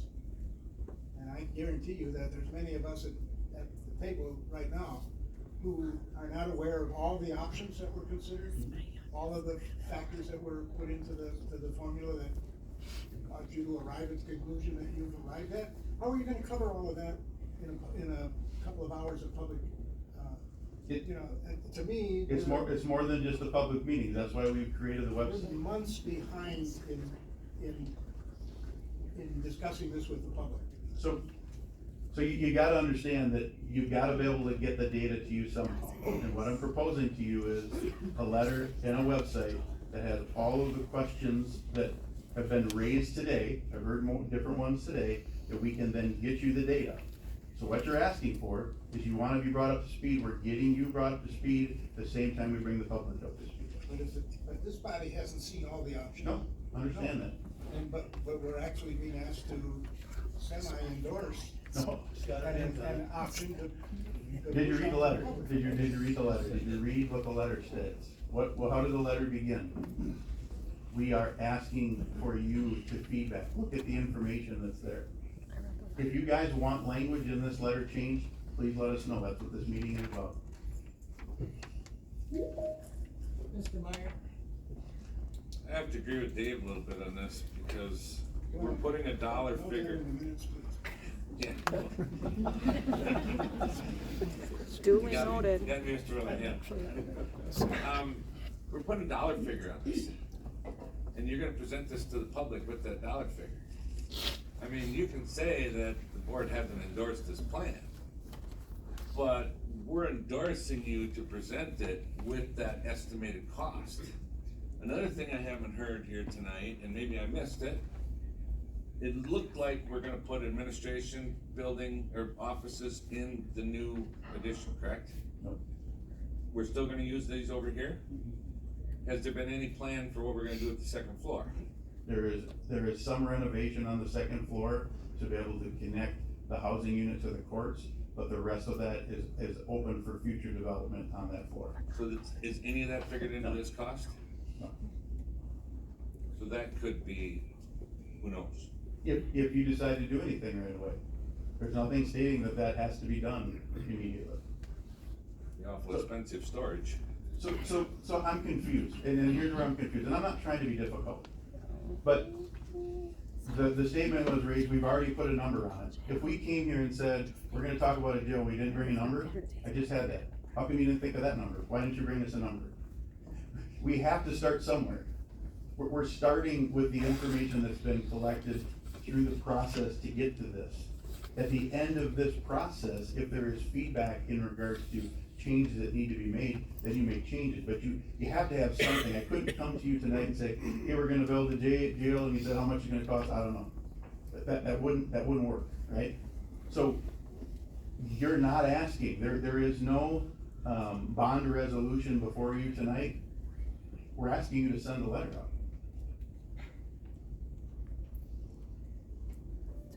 Mr. Phil Undershoots? I think it's true. So in the letter here, it states renovations to existing jail housing is not a feasible solution. Do you know what the cost of renovating the existing jail housing was to make it work for new problem? So here's the issue with renovating your jail housing, is that you wouldn't be compliant in regards to, what your classification needs to be, because you have a linear concept up there, and be able to get those solutions that were in that design. We didn't explore adding on to a linear jail. We didn't evaluate what that option would look like, because it's not something that would be viable by the DOC. So we couldn't remodel that to work out. The issue that you have right now is your booking, your receiving cells, and your elements that are tied back into that would not give you what that long-term solution would be into the renovation. So we don't do that, the price of renovation would be either.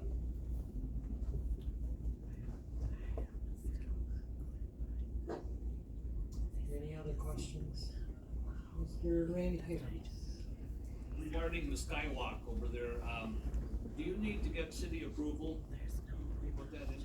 So the way it works right now, as it's already been announced, and I know it's been in the paper, we did go to the city to talk about the discussion of closing the street.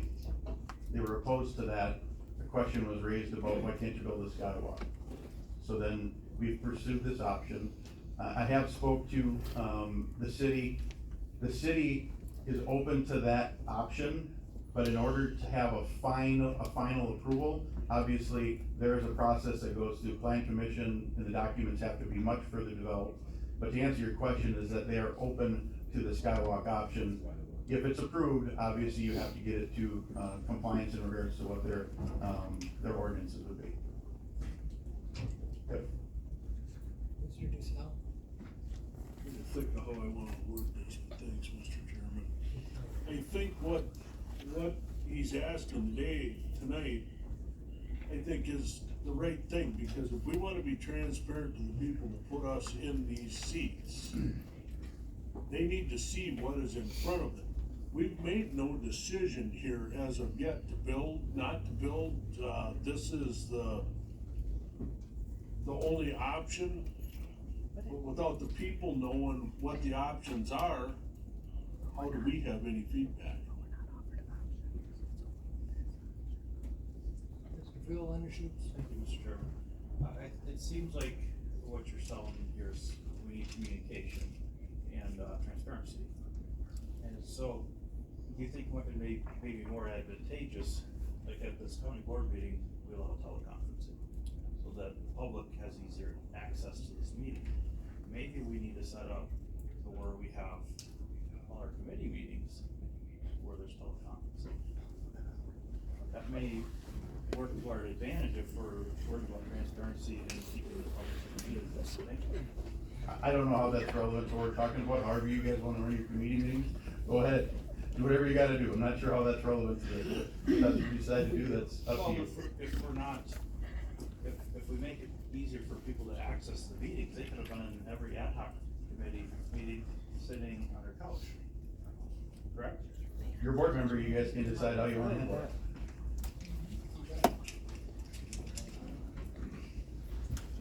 Any other discussion as far as questions? I just got a comment. You're talking about this mailing and sending it out a week before. That won't work in Rusk County.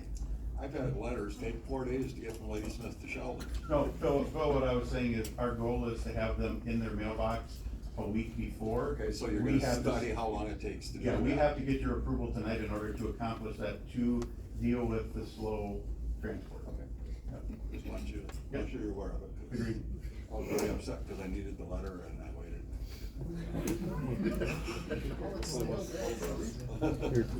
Thank you. Any other questions?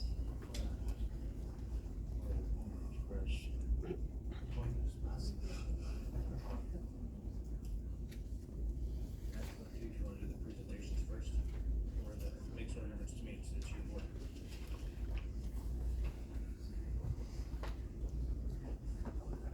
Does anybody have any objections to jumping right down to number 5? Contract with application letter and taxpayer for building the jail setting, town hall date, and approved marketing website. Anybody have objection to clicking on that? Mr. Chairman, I'll make a motion to approve this. No, she's got it. What?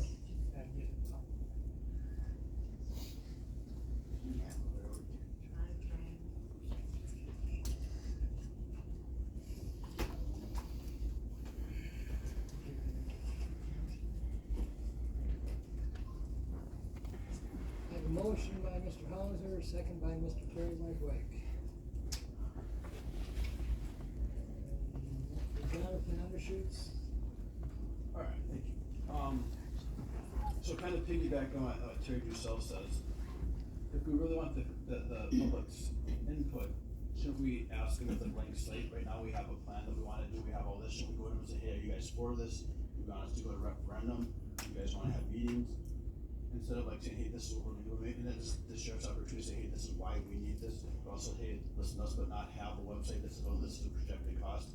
Say, why not ask them what they want, instead of saying, trying to like, almost like we're trying to sell it to them So if you're going to allow them, to just make decisions about what they want, how many people in the community know what the DOC requirements are and whether they would be accepted or not? That's what We have to have a premise to start. So what you just asked for, this allows that. If somebody in the comment section says, hey, I don't like this idea, we don't wanna do anything, they have the right to do that. And have your email address, because it's on there, that they can email you and say, I don't like this, do this. What you're asking, what you're asking for, this is promoting them to do that.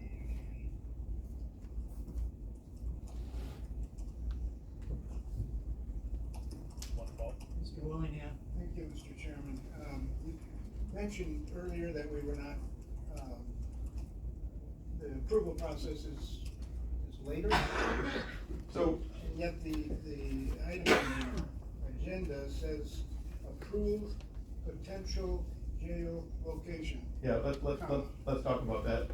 The only thing that I would ask you to approve tonight, so if you're gonna make a motion, all I need is an approval for you to send a letter. All of those other topics, we can talk about at a later meeting. I shouldn't say that. I need the locations, the date and location. So the letter right now, the way it's worded, I need you to tell me how you want it edited and if you want me to send it. The rest of the information on decisions can be held at a later date. What was the motion? There is no motion. Tony Hauser, second by Jerry Whitler. Motions was described in the, agenda. This is approved jail location, the first paragraph. If you want to strike jail location, I guess that's not a problem as far as I can see, but I mean, I'm mostly in that letter out here.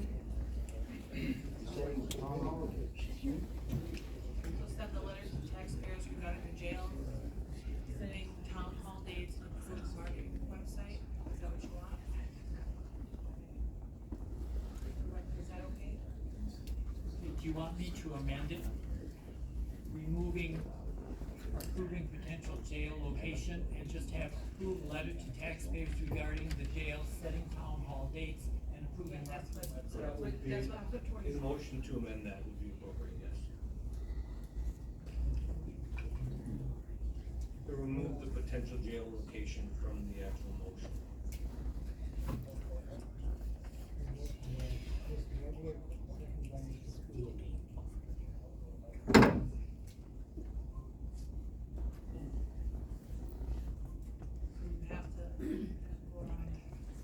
So on the amendment to the motion. To strike out jail location and just letter to the taxpayer regarding.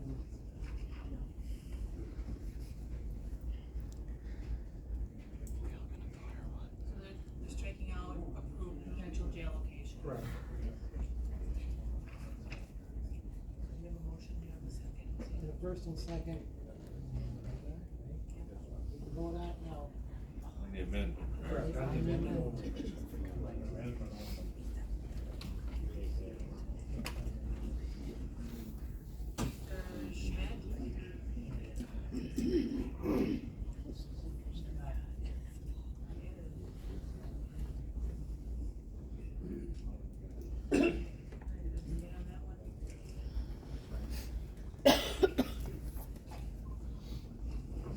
Yes. Passes by majority. Yes.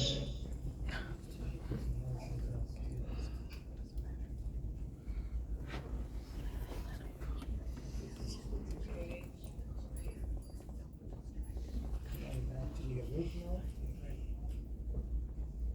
I'm trying to make a motion to amend it, it's not. My button's not working, amend it. You wanna amend again? Actually, I wanna make a motion, just postpone it in March, I mean, that would get some time. I wanna make a motion to postpone this to the March 20 board meeting, March 16th, for the general board, 20 board meetings, to let us have time to review the information.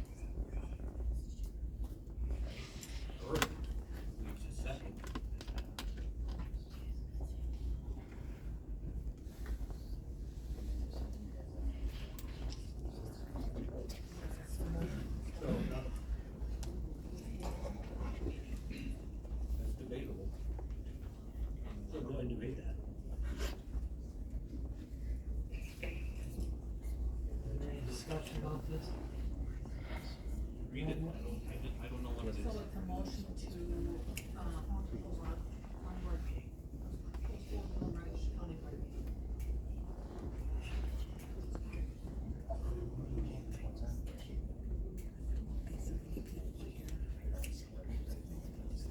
Any other discussions? Sorry. So the question is, there was a motion and a second to postpone any further discussion on this until the March 18th, March next 16th. March 19th board meeting.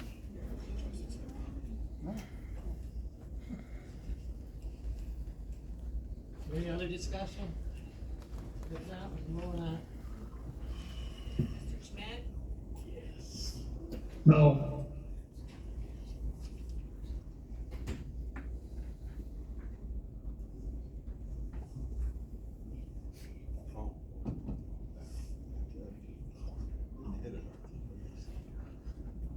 Yes, 13 will fail by majority.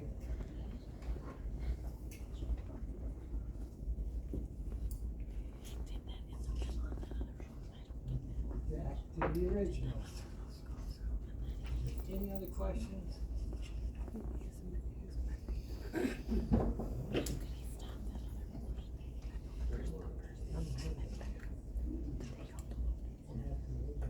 So, is there any other questions or discussion? Otherwise, your motion is to approve the letter to the taxpayers regarding the jail, setting town hall dates. And the only, I guess, clarification, realize that the proposals and the marketing that are gonna go out are going to show that the location is as they've been, I'm showing here.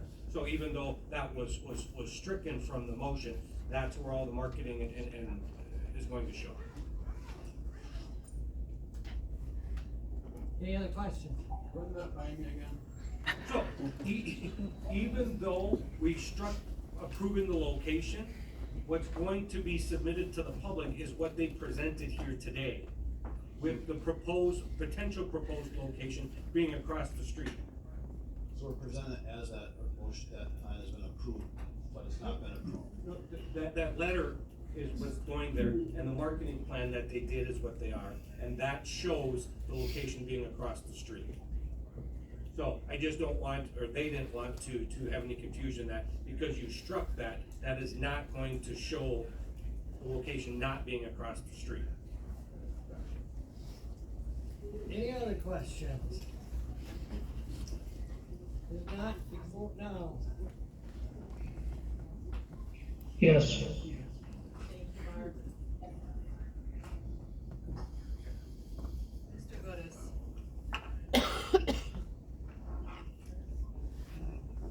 14 yes, passed by majority vote.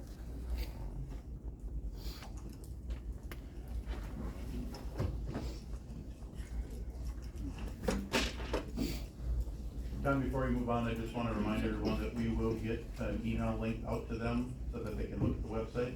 So I'll probably I'll work with Ashley to get that to them here in the near future. Sounds good. Thanks. Thank you. When did you get that, you sent to us before it was public? When? Oh, you guys. Thank you.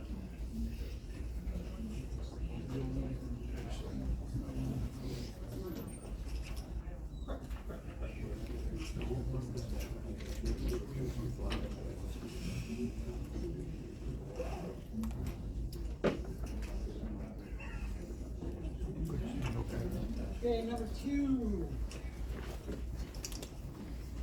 The HCA Charities presentation regarding use of 906 College Avenue.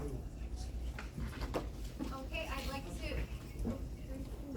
Just on this, she's going to give a presentation. Due to my legal conflict in this, when you guys go into closed session, if you choose to go into closed session on this or debate the merits of this, I'm leaving. And then Andy Phillips, the attorney that's been contracted to deal with this, is doing this. So at this point, I would request that any questions are waited until deliberations under paragraph, under the closed session, the first closed session item. okay, so, I'd like to introduce the Dukershines, and they're here to talk about the cover letter that's in your packet under agenda item 2, titled HCA Charities.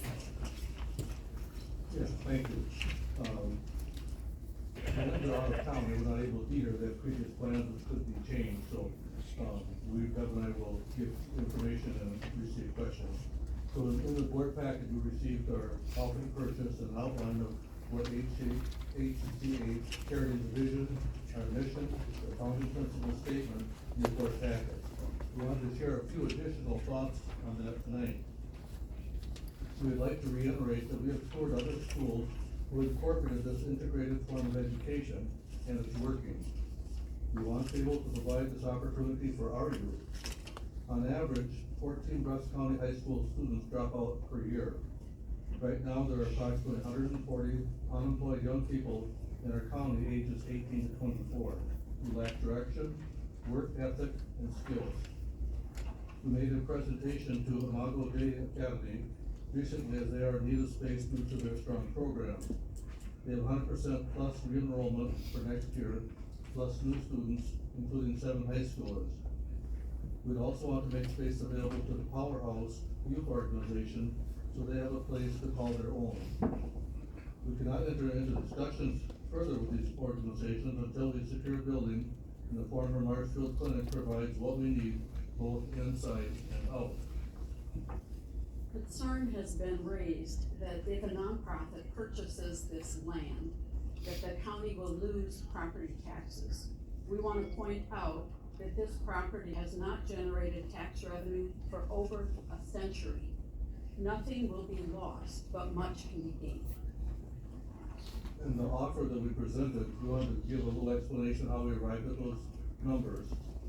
And with that, and keep in mind that previously we had wanted to purchase and include the chapel. As we understand it, the property is about 5.5 acres. The county purchased the clinic for $1 million. The breakdown of our offer is we would pay the $1 million for the building and 1.5 acres, which is necessary for anyone purchasing the building for parking and space around it. This leaves 4 acres, and that would be at $87,500 per acre, which makes up the other $350,000 in the offer. We did a little looking, there are several sites in the city, outside the city currently for sale. One is 17 acres, bordering Highway 27 and Dowdy Road, and the city is asking $21,000 per acre. This is currently zoned commercial. This, when you look at the comparison, then the clinic property at $87,000 is quite different. Bill Rands recently sold a 16,000 square foot grocery store with a large parking lot and ongoing business for $736,000. And by the way, the clinic building is just a little over 19,000 square feet. We toured Generations Academy in Eau Claire. A year ago, they purchased an Intel building on the southwest corner of Claremont in Eau Claire. It's a 44,000 square foot building, a newer building, large parking lot for $1.5 million. And that's, if you take it, consider that's the Eau Claire market, which is a little different than the Rusk County market in terms of growth and potential that they're building down there. So considering the concerns that we've heard tonight and in talking with board members and other people about putting the property out on bids, we are willing to extend our offer to purchase 30 days with the right of first refusal to match any higher offers. The biggest goal we have is to help young people today grasp the importance of work ethic and commitment that existed about 20 years ago. We all know that many of today's young people are not entering the workforce with the mentality to become good employees, good parents, and good citizens. There's an irony tonight in the discussion. We spent a lot of time talking about the jail and coinciding with our intent to equip young adults with the skills to be constructive, contributing members of our community. Students in our school would learn personal virtues such as self-worth, excellence, respect, kindness, gratefulness, and integrity. Those are the attributes that help keep young people out of trouble and out of jails. You've heard previously some questions about sustainability of this venture. We already have pledges from people who believe in the Heritage Christian Academy, some in the 6-figure range. Also, the Rands and the Dukershines are committed the sustainability of the school. This is a fair offer, we believe, made by two couples who have committed their professional and personal lives to the betterment of Rusk County. We're entrepreneurs, and we want to pass that knowledge on to students by our combination of Christian academic studies and hands-on vocational opportunities. We want them to be prepared for real-world challenges. Besides the initial investment of the offer that we have before the board, we'll spend over another $1 million to build a new tech ed building and modify the clinic into the workable space that's necessary for the teaching. We know that legally the county can make this decision tonight. The current board knows the history of this property. You are best qualified to turn this vacant property into an asset that will serve our community for generations. You have two local couples who are passionate about giving back to their community in this way.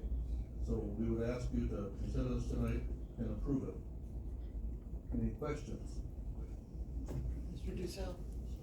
Mr. Shane, would this go through, what would be the, should I say, number of instructors, or what would be employed out there to operate and run this?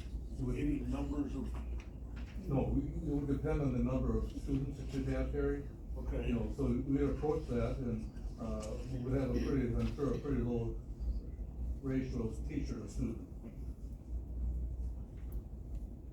And until we have a property that we can do something with the school, it's very hard to meet with the organizations that we would like to partner with to determine what the needs are. Do they hire staff? Do we hire staff? Can we share staff? What happens when we want to possibly include students from public high schools that have time limits, you know, for a tech ed class of 65 minutes for 12 weeks, and we can maybe give them several hours. So there are so many details to be worked out. And I wanna say too, we're not in any way insinuating that our local schools are doing a bad job. We have really great staff, and they work very hard. In some cases though, maybe there's some constraints they have, to deal with the education. In our environment, we can use a little bit different approach, and, we wanna get close to these kids. Really we talk to people, feeling the self-worth among young kids today is what really leads a lot of them into trouble. They gotta feel good about themselves. Some of you may know, Bev and I were working with a parenting class in Rusk County. Young parents today struggle with knowing how to be parents.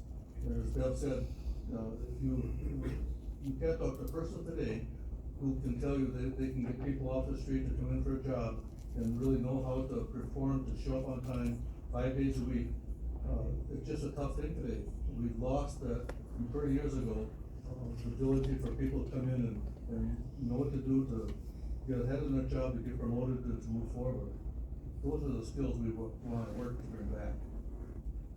Mr. Villan Sheets? Mr. Chairman, so I just wanna get this straight, so your offer is, you wanna do something with the old clinic building and the land to do something better for the community, and then you're offering $1,350,000 that'll go towards the county? So, again, once, those are good questions, great, once you get Phillips on the line, then I can leave.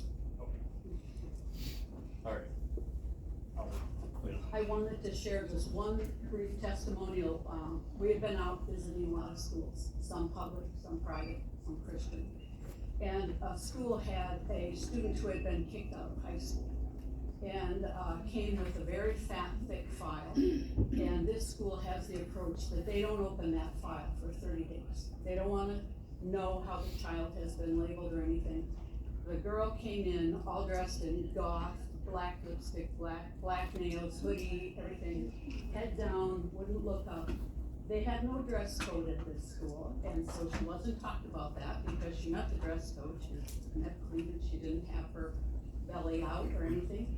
And within 2 weeks, with a different approach to learning, the girl started to drop that guard, change her appearance, and was soon a leading participant in the classes that they offer.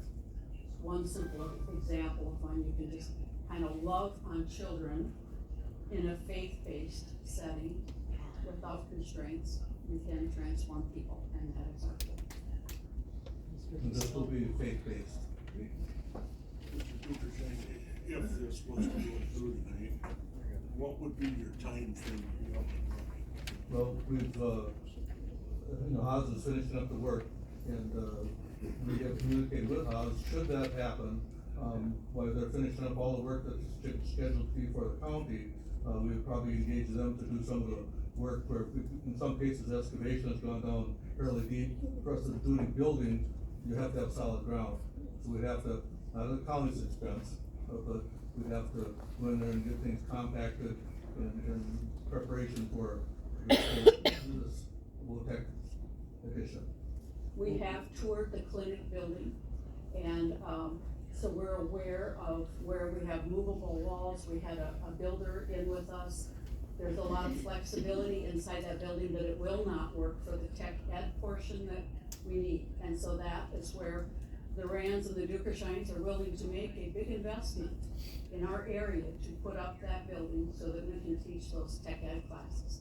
So that leaves a lot of square footage in the existing Marshfield Clinic building that, powerhouses had to move around because of opportunities that have presented for their location.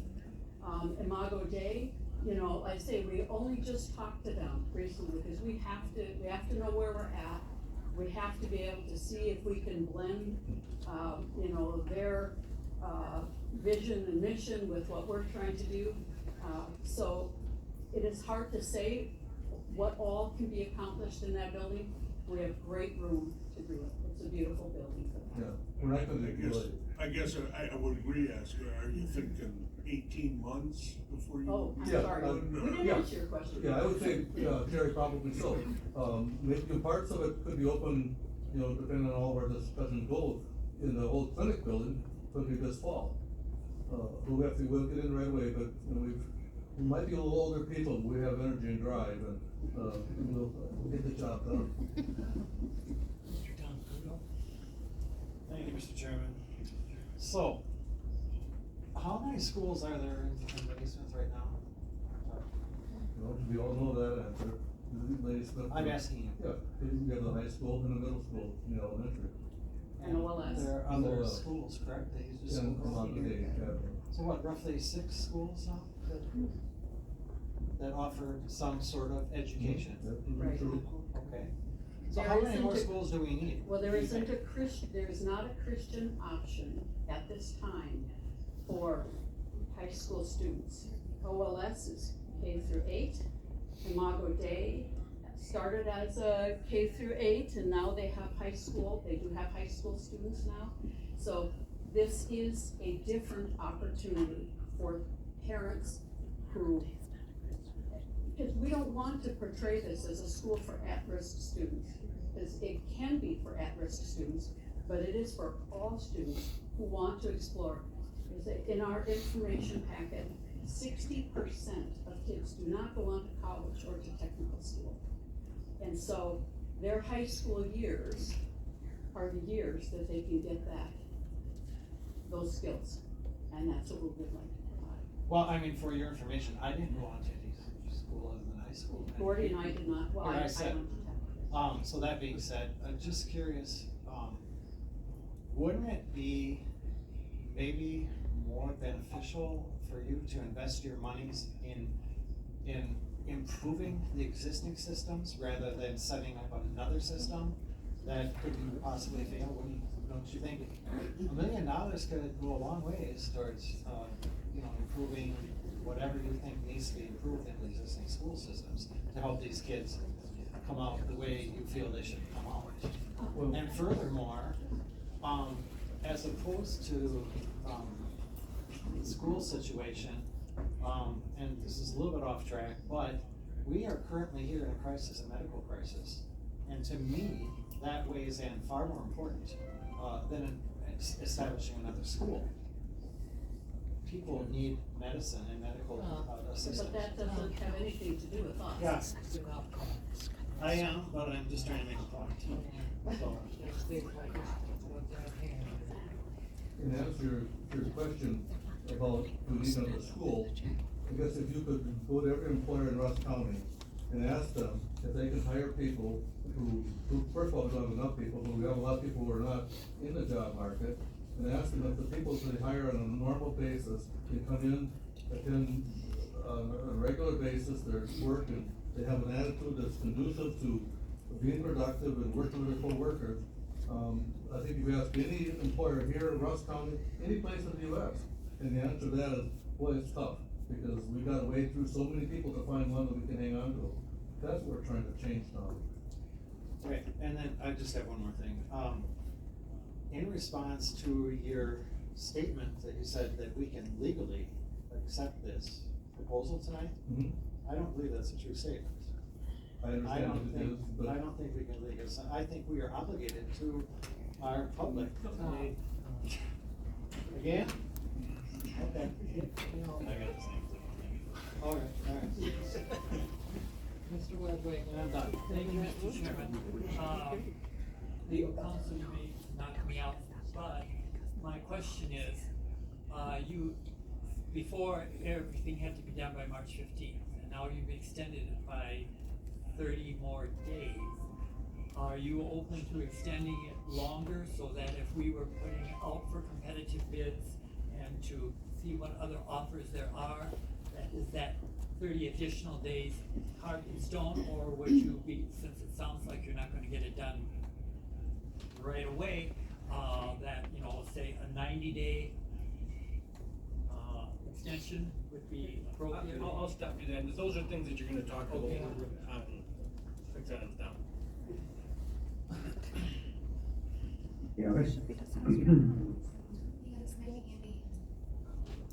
Yeah, I would prefer not to have those discussions. We can't enter into any negotiations, Mr. Chair. Okay, is there any other questions, Mr. Tater? Yeah, there's one thing that kind of weighs heavily on my mind, and that's the healthcare crisis that we have in our county. I have, and I'm sure that most of us do not have any idea what Purveya HSHS is going to do.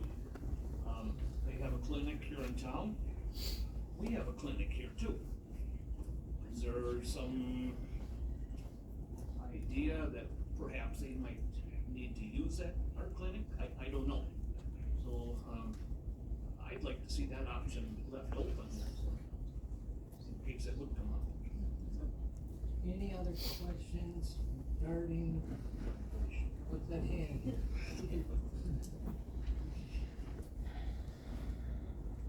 None? Close this presentation, thank you.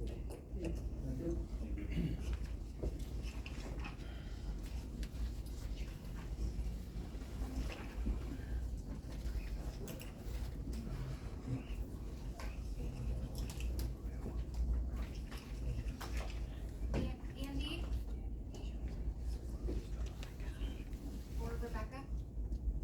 Yes, Andy is here. Oh, Andy, did you want us to move down the agenda and consider this, or keep going through our agenda as it is? That would probably be. Well, it's up to the board. I would be fine if you moved it up the agenda.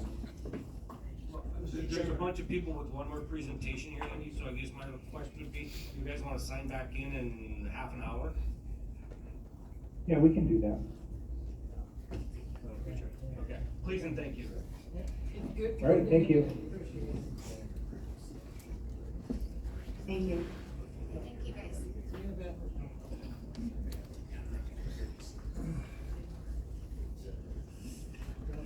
So next presentation, number 3, presentation by Purveya and Oakleaf providers regarding keeping healthcare options in Rusk County. Okay, so I'd invite, Dr. Rundstrom, Dr. Dupre, Amanda, Dr. Longfella, if you're still here. So on Monday, January 22nd, Purveya announced the impending closure of 2 HSHS hospitals, St. Joseph's and Sacred Heart, and several of their clinics in western Wisconsin, including our clinic here in Ladysmith. The following day, I was in touch with a provider at our clinic. Many conversations about how to keep healthcare options in our community have since occurred with Chair Caleb, myself, the providers at Purveya, and providers at Oakleaf. To speak more about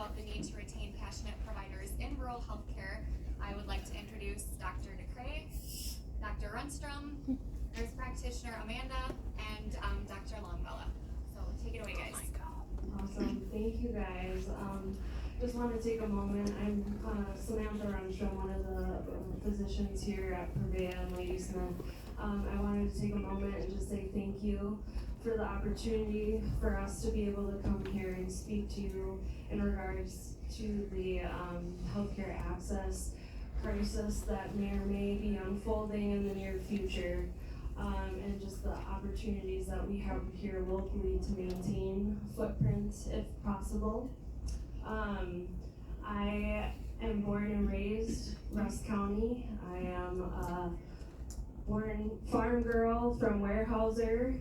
I'm a proud Weyerhaeuser Wildcat when we were still just Weyerhaeuser. I was just thinking as we were hearing the meeting unfold here that it's pretty cool that at one point in my life I was competing in the county environmental speaking challenge, and now here I am today talking to all you lovely people. So again, thank you for letting us do this. None of us anticipated the announcements that came at the end of January. We were all completely caught by surprise and did not see that coming whatsoever. And so kind of our first gut reaction to that was, oh my goodness, what are patients going to do in this region? Of course we could have, went to, wow, I'm out of a job in 90 days. But really, it's so much bigger than any one individual. It's definitely going to affect the northwestern Wisconsin region with the footprint that's about to be wiped, both on the inpatient side as well as the outpatient side, which is affecting us here in clinic. And we had a really booming, successful clinic here in Ladysmith, and there was no writing on the wall in terms of how things were operating. We have a wonderful work family, and we've really enjoyed working with all of our patients and serving the community. Ultimately, when I was going through training, my end goal was to come back to the county, to this area, to the communities that helped shape me into the individual I am today. As you heard me mention, I'm a farm girl, and so coming back and giving to the farming community was something that I was very passionate about. And I also, growing up here, understand the healthcare access issues as a rural county we face. We have state designations for this county that we're in a health physician shortage area, and so it was very important to me to come back to this region. And so if you would have asked me a few years ago in terms of longevity of where I worked, I never would have thought this scenario would have happened. But ultimately, we're just grateful for this opportunity to come to the board, as we have been in conversations with multiple health organizations, and one of which being Oakleaf, who has shown great interest in helping maintain that footprint. Because in my mind, the announcement of closing 2 hospitals in terms of numerous Purveya clinics on the northwestern side of the state is a huge footprint that no standing medical facility can absorb. The displaced workforce in the over 1,400 individuals who are providing care in those facilities, and you multiply that exponentially by the patient populations that we serve. I mean, the facilities can't absorb the workforce being displaced, let alone the patient displacement. And certainly if I could save the world and the whole region from that, I certainly would. But knowing that potentially we have the opportunity to maintain some footprint here locally is something worth fighting for. And ultimately, I just hope you consider entering into, potentially partnership with us as well as Oakleaf, and entertaining, exploring negotiation options and helping acquire the building so that we can continue to practice. I mean, we are a very busy practice. We don't have to recruit physicians, as you'll hear my partners here in a bit too. We all have ties to the area.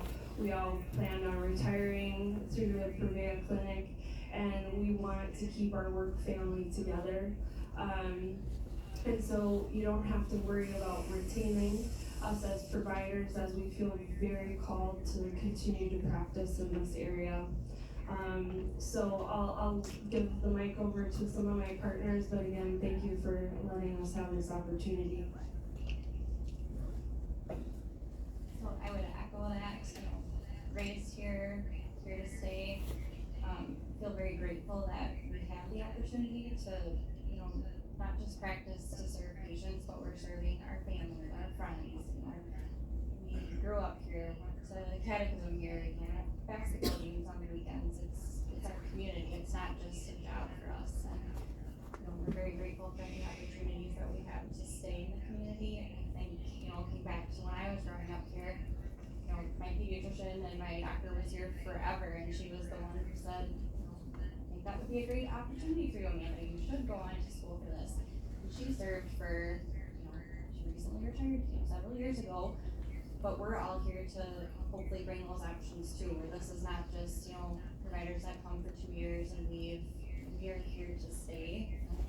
Like Dr. Rusk said, we want to retire here. We're very committed, and this is our community. And we echo too that none of us expected this to happen. We've worked in Eau Claire and just the ripple effect of what is to come. We're hoping that we can maintain serving our community so that that effect is as low as possible.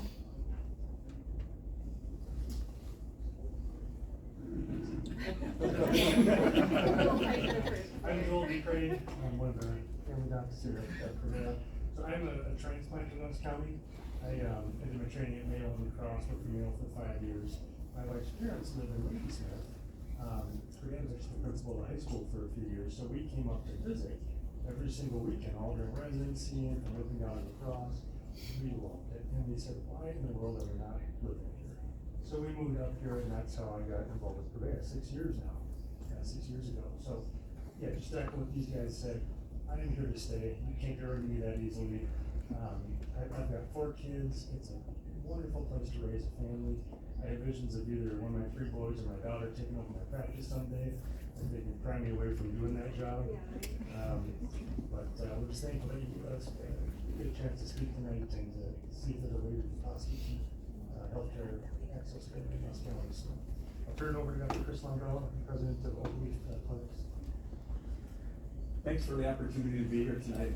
My name is Chris Longo. I'm the president of Oak Leaf Clinics. If you don't really know what Oak Leaf is, Oak Leaf is essentially all the small independent practices that 30 years ago, literally, when the Mayo Clinic came to town in Eau Claire, kind of circled their wagons into the Oak Leaf Medical Network, and have now grown to be about 300 providers in about 25 different places. A lot of small individual practices, physician-owned practices, physician-led practices. And we just happen to be a lot of the medical staff that walked through the HSHS hospital, St. Joseph's Sacred Heart. Obviously, one started in 1875, one in 1885, so just like these guys were talking about when we kind of heard one day that they were closing shop and pulling out and leaving the area, kind of mission complete after 140 years. It was a shock. What we're here tonight to try to do is that we've been talking with the Ladysmith Purveyor Group because of the way that HS is leaving the marketplace. We can't just do a buy of the doctor's practices, a buy of the building and that sort of thing.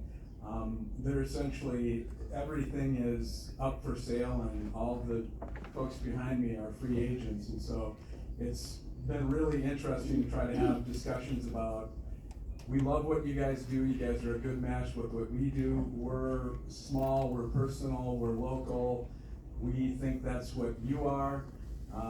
We want to try to support you continuing to do what you want to do and what you've been doing.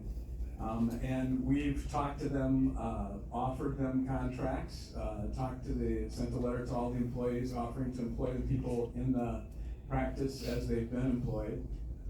And one of the issues we have is with the building itself. And so we had started talking a couple weeks ago to people in the county about the possibility of having the county get involved in purchasing that building and then entering into a lease agreement with Oakleaf Clinics to essentially keep them doing what they're doing right where they're doing it now. So that's why we're here. We would just simply like to ask the county to try to allow representatives to engage HSHS in a discussion about purchasing that building and then entering into somewhat of a long-term lease with Oakleaf Clinics. We need to get that building if we're going to keep these guys there and doing that. The two things kind of go together. We know that if we can do that, that they're ready to go.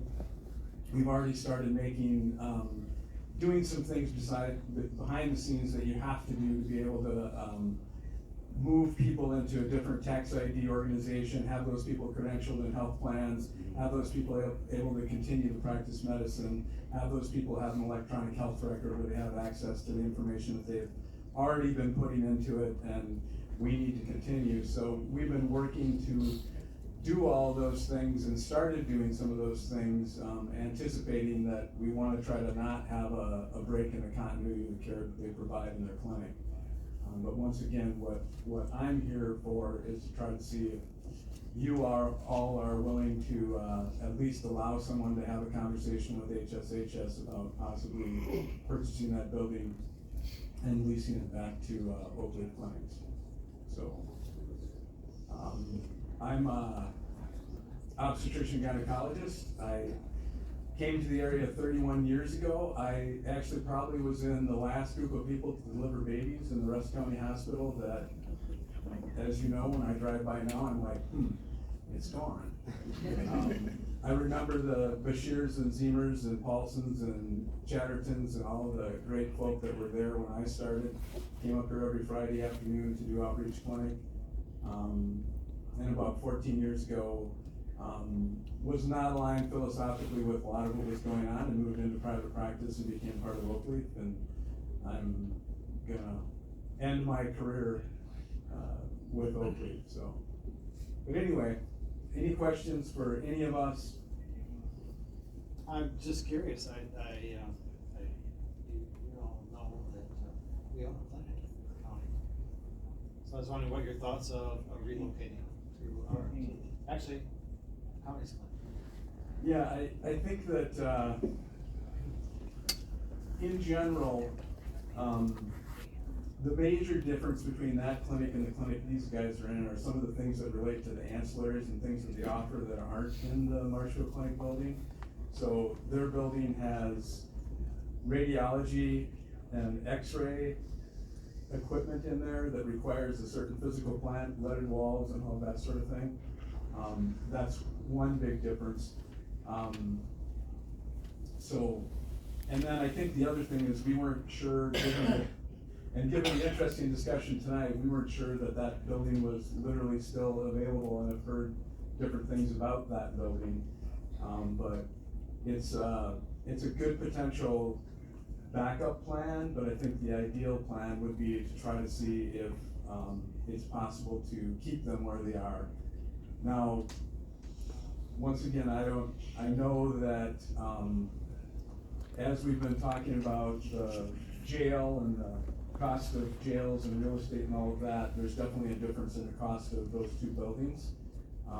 We're not sure exactly what HSHS is willing to do on the building. One of the reasons why we're interested in having the county do that is we think there's a chance that they might respond to the county more favorable on selling that property than they would to a real estate developer or a group of physicians for that matter. So Oakleaf, as an entity, we have clinics, and some of us that own real estate that we rent back to ourselves, but largely that's not probably the prominent model. We probably are engaged in more rental agreements or long-term lease agreements with the facilities that we're in, so. Doesn't completely answer your question, but I think the bottom line is like our preference would be to try to keep them where they are. And there's some real differences in some of the services that are in their building that we wouldn't be able to easily provide in the Marshall Clinic building. Any other If I questions? just speak on that just a little bit, the other piece is, as far as coming from, us as the providers there, we're really, looking to minimize the gap between, you know, when we have to close the doors as Prevea as a clinic for our patients, and when we can open up the doors in the new clinic. Obviously, we're practicing out of the clinic now, everything's there, we don't have to put in extra funds to, you know, update this or get that equipment there or renovate that. Again, I'm unsure of where the building is for the old Marshfield Clinic building and what that looks like, but that's also something that, at least from us as providers standpoint, trying to minimize that gap of when we are ending our Prevea practice and starting whatever our next practice is for our patients. As the further out, you know, it is, you know, if we're waiting months and months before we get to practice again, that's just months and months that we can't serve our patients. We're aware too of the furniture, fixtures, and equipment that's in the current Prevea building and are willing to purchase that. So that's not something that we're looking for help with. What we're looking for help with is somebody who'd be interested in basically owning the building and leasing it back to the practice. So you're looking at a permanent lease, you don't ever wanna buy that building, so I wouldn't say that, but I think the problem that we're bumping up against with some of this is just the time frames. These guys have to make decisions about their jobs, and you know, one of the sad things that is kind of occurring with the whole deal is that it's really unprecedented for an organization to basically wind down something as quickly as this is all being wound down. So there's, you know, to take, you know, what they own with all of their clinics and their hospital buildings and all of the different things they do and have it basically start rapidly disappearing from moment one is pretty unprecedented actually in the United States, so. What is the time frame that we're looking at? Thought I heard something or something, or? I think, you know, you wanna say what your time frame is? Cause my time frame is being driven a lot by these guys' time frames. But in general in medicine, it usually takes you about 60 days to credential people under health plans. You don't collect a dime when you change over into a new tax ID for 90 days, because by law, nobody has to pay you for the first 90 days. And so, you know, the challenge that we have is basically like, well, the sooner we can figure everything out and we have everything ready to go, and we do all of that, then the less gap there is for these guys with what they do in serving the patients. And quite honestly, most of our discussions with these guys aren't about all the business stuff that I clutter my head with. It literally is about these guys wanting to be able to continue to care for the people in the community that they've been caring for. You know, literally, them saying, I want to be able to fill their prescriptions. I want to be able to do what they need to do. So, but my back end is very different in the sense of like, I have to literally be the one that's kind of trying to figure out, okay, how do you really do that in the sense of put all of that together. And the real estate part of it is tricky too, because we have a person that we're directed to that lives in Springfield, Illinois, that doesn't understand the Ladysmith marketplace. And that's kind of what we're stuck with there too. So those conversations would have to kind of happen very quickly to even get an idea of what they're really going to potentially take for a facility. So. Any other questions? Mr. Meyer? Do you know, maybe you don't know this answer right now, but how many individuals you provide service to out of that current clinic? I missed that. Out of the current clinic, Purvey, do we know how many individuals that we roughly provide service to? Patients. Yeah, so I think on average, I think, if I had to guess, patient panel is between 16 to 1,800, I would guess, for each of us, and we wouldn't be full yet, so we could take more folks too. I will say, so when Purvey expanded to their western market, which is Eau Claire, here, Rice Lake, of all their clinics, we were the smallest building they built, but we have the most patient flow through that building. So it's a big gap if we lose that. And back to kind of the time frame, Purvey's gonna be closing its doors April 19th here in Ladysmith. My number one concern, like they mentioned too, is what do our patients do? I wanna be able to call, for them to call me if they have an issue, medication refills.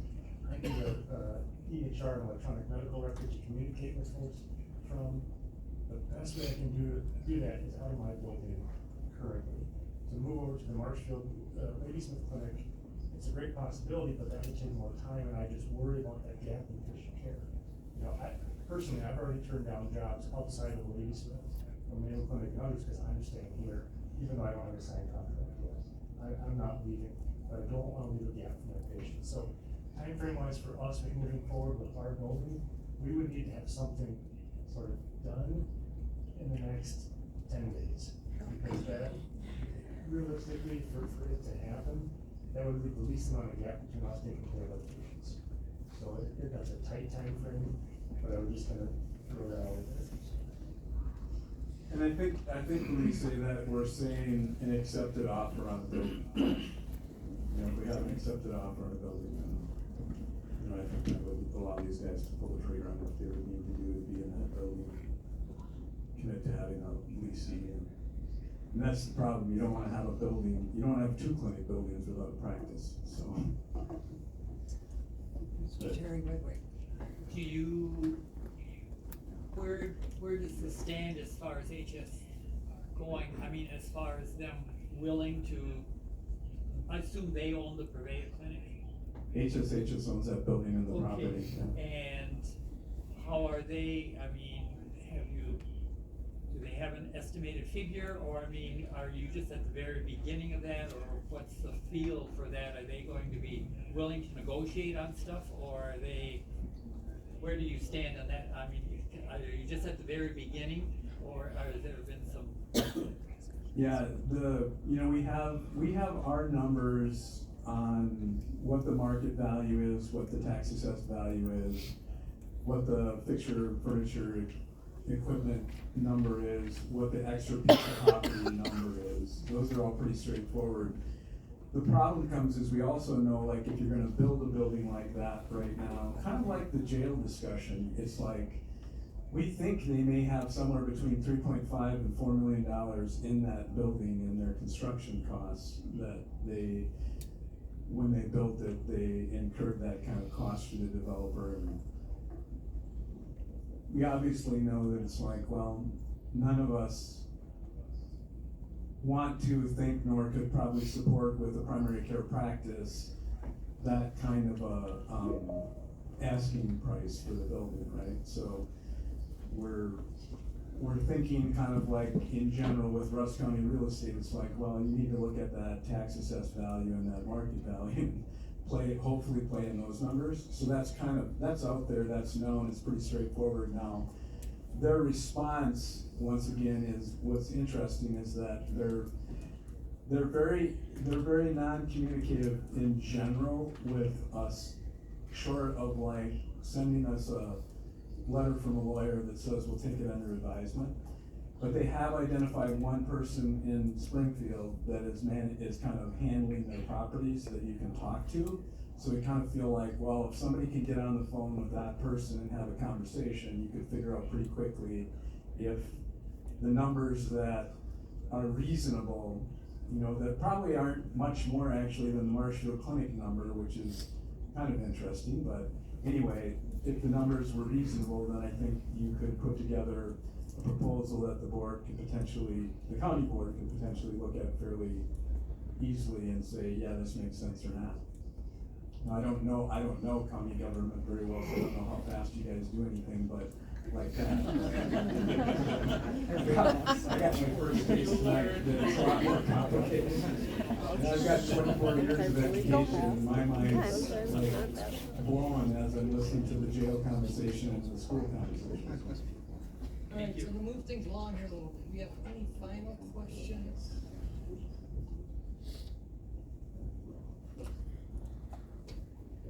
None being heard? Maybe? Just wondered, what's the square footage out there at Purvey? It's like 8,600. 8,500, 8,600, yep, right? 8,500? 85 to 86, he said. We have Anything else? 19,000, that's 40%. 40%. If not, thanks for your presentation. Thank you. Thank you.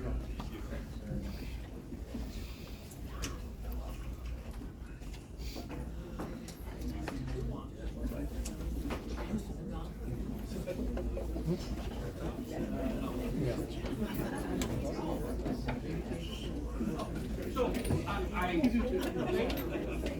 right, unless there's any objection while the people are here, Amy Phillips is back on the computer there. He'll run the show, and you guys are gonna skip down to the proposal to sell the MTHS building. End of your show. Thank you, Mr. Chair. I understand that Mr. Sommerfeld absented himself from the meeting, is that right? Yep. There he is. Now I can see him leaving. I didn't want to speak too soon. Let me just preface this by indicating, I'm Andy Phillips, and for those of you whom I've met, I think we've met a long time ago. For those of you whom I've not met, I'm privileged to be helping the county in this situation. I have served as counsel for the Counties Association for, over 20 years, and I've represented counties all around the state. So I love working with county government, and I love working with Rusk County, and I appreciate it. On the agenda tonight is consideration of the offer to purchase that was submitted by HCA Charities. It's put on as an open session item and a potential for closed session. That's because I really wasn't sure where the board was going to go as it relates to the process for disposition of that property. It's currently owned by the county, so the question is, how are we going to dispose of this property at some point in time? If this board decided to proceed with the offer to purchase and consider it, I think that is a discussion that needs to happen in closed session. If the board is inclined to follow a process where we have bids and so on, then that is a process we don't ever need to get to the closed session. A couple of considerations that I want to note to the board before I turn it back over to the chair is that your ordinances do contain a requirement that all property that is valued over $500 as for sale shall be advertised for bids. That's ordinance 2-763. The ordinance does not contain specificity in terms of what's required in terms of bid process or conditions attached to bids, but I will just note that the bids would be required, so if the board did want to proceed with this offer to purchase, we would have to figure out how to do so in light of that particular ordinance. I think that from my perspective, in terms of a recommendation, that the board should go through some sort of bid process as it relates to disposition of that property. And before it even gets to a bid process, I think there's additional diligence, if you will, that needs to be done to make sure that the county captures highest and best sales price for that property. Highest and best sales price doesn't necessarily simply mean high bid. I think that the county board is free to consider other considerations that are attached to a bid that is submitted to the county, and that's fine. But I think that it deserves some thought as to what those conditions might look like and what the bid process might look like. And so, in terms of the way that I have seen other counties do it, I'm not quite sure exactly how Rusk County would do it in this circumstance. I see authority being delegated to a committee, and in Rusk County, that might be your property committee, to essentially work with legal counsel and your administrative coordinator on developing the bid process. And then it may come back to the county board for approval. It may just be run through the property committee. Ultimately, the county board has to make a determination and have a vote to sell the property. That's required under chapter 59 of the statute, 59.52 sub 6. And so essentially that's where we are in terms of evaluation of this offer to purchase and the process for disposing of the HCA offered property. So I'll turn it back to you, Mr. Chair, to see what kind of comments or questions we might have on this agenda item. Andy, can I just point one thing out? We passed a resolution last year amending section 2-763. So we amended it to say all county property valued in excess of $500 that is for sale shall be advertised for bids unless waived by the county board. I see, so that did not make its way into your muni code, and so you do have the ability to waive that requirement. So if you were to proceed, that answers my question of what do we do about the ordinance? You vote to waive the ordinance requirements and consider the offer. So thank you for pointing that out, Ashley. At this time, we'll have discussion. Excuse me? Discussion. Discussion. Thank you.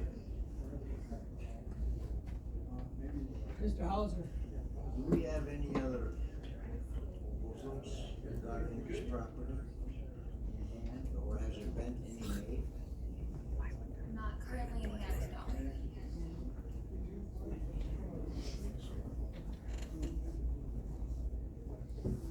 What? I have a problem with selling this site for a school that's gonna take up 30 square feet, there's another 10 potential additions. We got that whole chunk of land north out of Java, is that triangle? There's no reason why that should have to go. I don't think it does. I think that's what they want. That's not in the offer. Okay, so the map, I made this up really quickly earlier this afternoon. So all of the parcels highlighted, that have the blue line under them are county-owned parcels. The parcels with the red line under them are what is in the offer from HCA Charities. So they're looking at the land south of College Ave, west of 27, nothing above, nothing north of College Ave, none of those parking lots.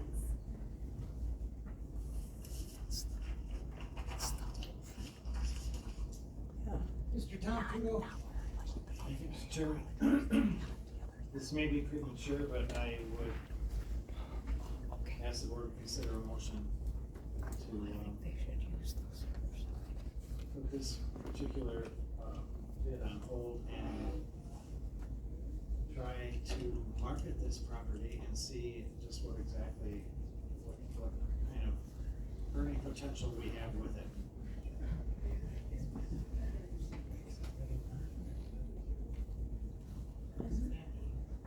Andy, did you hear Tom's motion? I think I did, and if I understand it, it was to place this offer to purchase on hold or place it in abeyance, if you will, and make a determination as to what the marketability of the property is. I'm fine with that. I would respectfully suggest that the motion be a little more specific in terms of whether the county should follow a bid process, and if so, who comes up with that bid process? Is it going to be the property committee? And is the property committee authorized to work with council to develop that bid process? And then is the county board interested in approving whatever bid process is developed? So a little more specificity, I think, would be in order. Andy, would you like to rephrase my motion then to? And then send us an email so that we have it right in the minutes. And so if that's the desire of the maker of the motion, then it would be moved to hold the offer in abeyance and direct the property committee to prepare a bid process for the property and to work with council and the administrative coordinator on the bid process. And then the question I have for the maker is whether the county board wants to see that process before the property committee executes on that process. I I'd say yes, the county board would like to, yes, in my opinion. And so then the property committee would refer its process back to the county board in the form of a recommendation.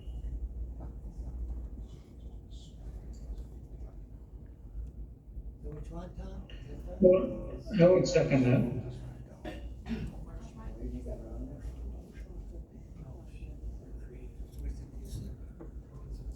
That's how I'd like to motion to read.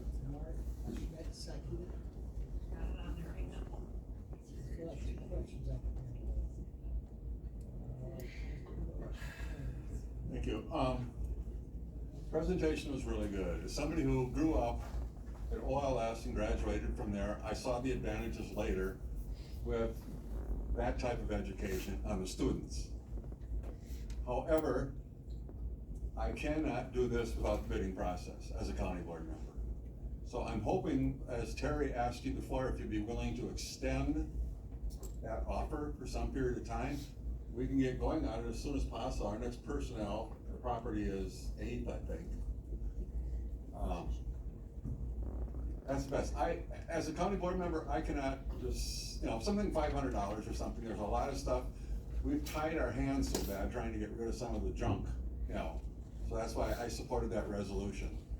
But this one is a major one, and I think it has to go through the bid process, so. I just asked the same question Terry did. Would you be willing to extend your offer? I can't answer that at this point tonight, Bill, may or may not. We've tried to reach Rand and we're not unable. I know, I talked to him, I know where he doesn't wanna talk to West County at the moment. Talking to us. Yeah, but no, I can answer your question, no, we'd have to reconsider and see what we're thinking about it. Okay, so we would have an answer by the time we get to property anyhow. For sure, probably in 24 hours you'll have it. So we'll have to think about it. Yep. Mr. Phillips. Thank you, Mr. Chairman. So if we put this out for bid, then we're talking about, would we put it out for bid to have something to come back to the next board meeting? Or are we talking about this is the way to kind of delay it for months and months? I think, So, realistic. The other thing is people are worried about money. And I get that, but we as a county, we spend money to help people. This is an offer to us, that not only are we gonna help people, and you don't even have to do anything, but we're also gonna give you money to go help more people. I think it's a really good, idea, and I think it would be really wise and really good for the community to accept this offer. Oh, yes, Mr. Chairman. We had this good discussion a couple of months ago, when Mr. Hans appeared before. The big thing is, we didn't have a facility taken down, the old nursing home, part of the hospital. We didn't even know what the land was worth. We knew the building was worth 1.some million. That's what the Marshfield Clinic assessment was. But the big thing is, until we get it down, get it cleared wherever, and somebody does an appraisal on it, we don't even know what we have. And the thing is, that's what we asked the property committee to do before, and then come back to the board. And the thing is, what happened is, it never got back to the board, right in the minutes. This time, we're going to the property committee, they're gonna get a process, they're gonna come back to the board, and you know what? I hope that we can okay that process and then get the bidding going. But we don't even know what we have until it's cleared. And as a county board supervisor, I'd really like to know what it's appraised at. The whole thing, right to the river, right to the bridge. And we don't know that. I put that on to do that. You don't work, you can't talk then. Somebody pulled my plug. Just kidding. I want to request to speak. Go ahead. I would ask, learned counsel, it would seem to me that we could, facilitate the amount of time required to do this, by perhaps the suggestion that came from, Mr. Dukersheim, that the county would provisionally accept the offer with a period of time for the county to advertise for a better price. And if anybody comes in with a better price, offer HCA the opportunity to match that price, the right of first refusal. That would shorten the period of time that it would take for the bidding process. You'd still have a bidding process out there, and then if the bids came in higher, he would still have the option of matching that bid, since they precipitated an offer to begin with. To my knowledge, a lot of people already know that this property was for sale, even if we didn't have a poster out there or advertised in the paper. It's been known that the property, in fact, we had offers last spring for someone to buy the property before we tore the building down. So I think general knowledge is that people know the building's for sale. So I'm just suggesting, I believe they would agree to that, maybe not, but that would be one way to facilitate moving it along faster than spending time drawing up a bid and then putting it out. And how many weeks do you allow the bid to be out before you come back in the whole process? Are you making an amendment there? Yeah, I could do it as an amendment. Gary did try to do that. I'm sure that, I'll second that. that Andy's got that all memorized so he can put that back. I can always count on you, Supervisor Willingham, to try to trick me. I got it. I got it. Here's my concern with the right of first refusal is that I think there are points in the offer to purchase, which is the contract to sell the property, that need to be negotiated.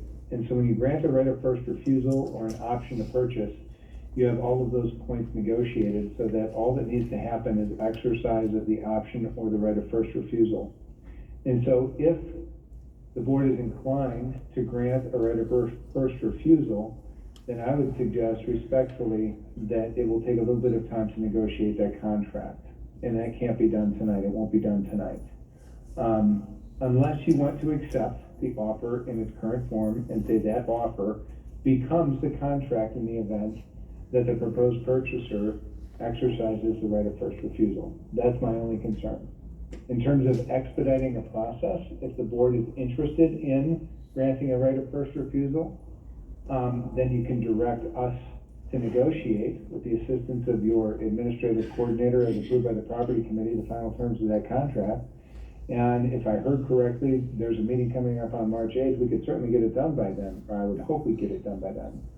So that's my only, I guess, change from what Supervisor Willingham was saying is that we cannot, in my estimation, say that we are granting a right of first refusal tonight unless the board is willing to accept the offer as presented.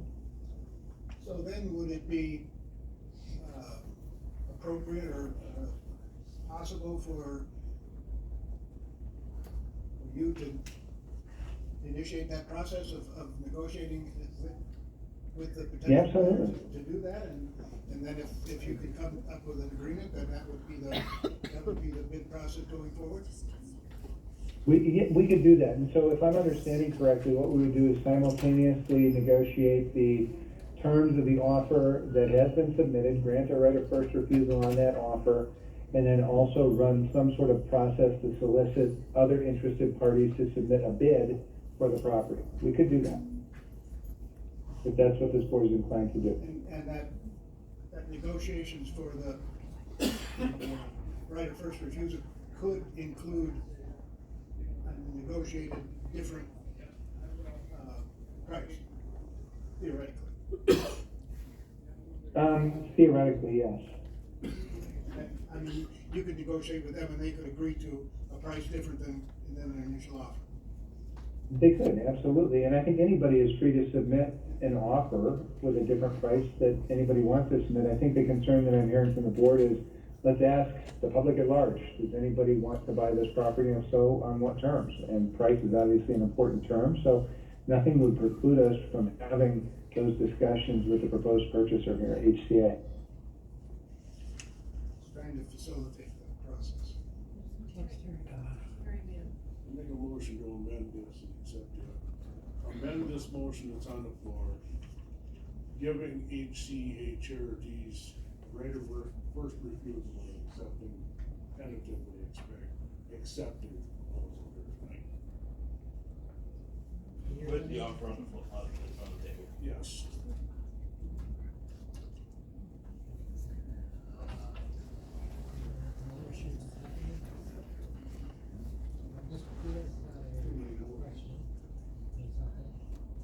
Thank you, Mr. Chairman. Okay, so here's the deal. I would like to know how many people here got called? How many people got called? Did you sense urgency when you spoke to the individual that called you? This is what has me on edge. Why the urgency for this now? We have been talking about this hospital over a year. We finally got the board to agree to demolish it. And suddenly, after over a year, probably close to 14 months or whatever, suddenly the chapel came into play out of nowhere. It was like, oh, we have to save the chapel. Well, why wasn't that brought up at first? I don't understand that. So there's that. And then, not to mention that, why are we getting calls? I don't understand that. It's like, they're on the agenda. They were allowed to speak in that. Why did they feel as though they had to make calls to us personally at home to discuss this topic? Which, I did not discuss with the individual that called me. So, I see red flags. I don't know why is this urgent to do this? Why are we're sitting on a very potential to make a lot of money, and if we jump into something like that, I think we're being foolish. I don't think it's being fair to the county, to the people. This property belongs to the people, and I don't think that we are being totally fair with the people to jump into something like this and to go into some type of an agreement where they a right of first refusal.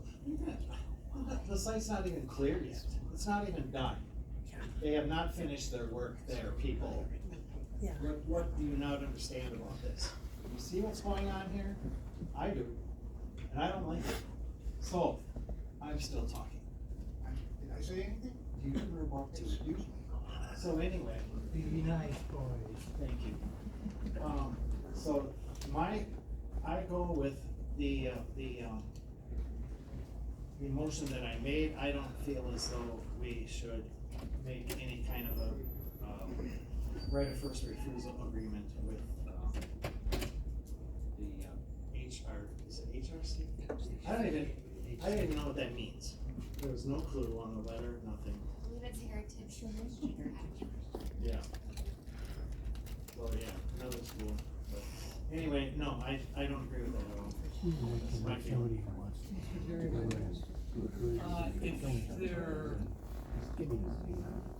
If we're going to do this and extend this and everything, shouldn't there be a limit on how long the bidding process would go on, like for 60, 90 days? That ties in with all the other stuff. It can't be done like in 1 week.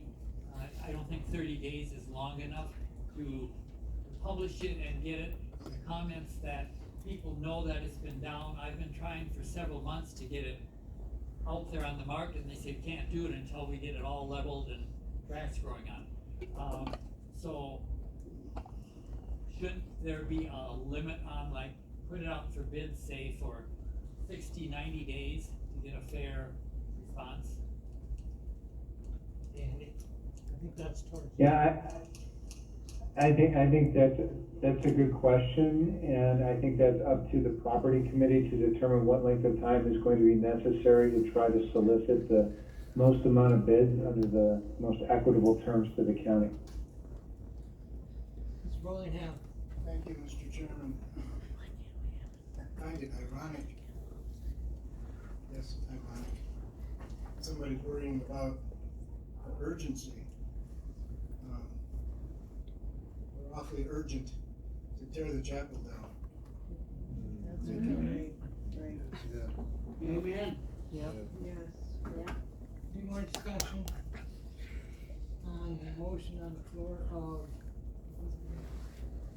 consider The amendment, I'm sorry. amendment? Can you read the amendment? I'm waiting for, my right, left wing is over here.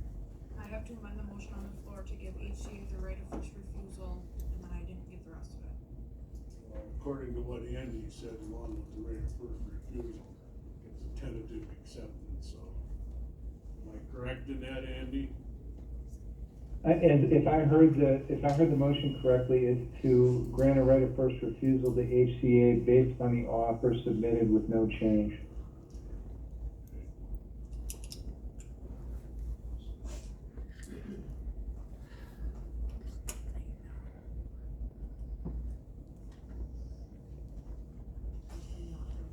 So that's an amendment to the amendment to the motion. That's the amendment. Right.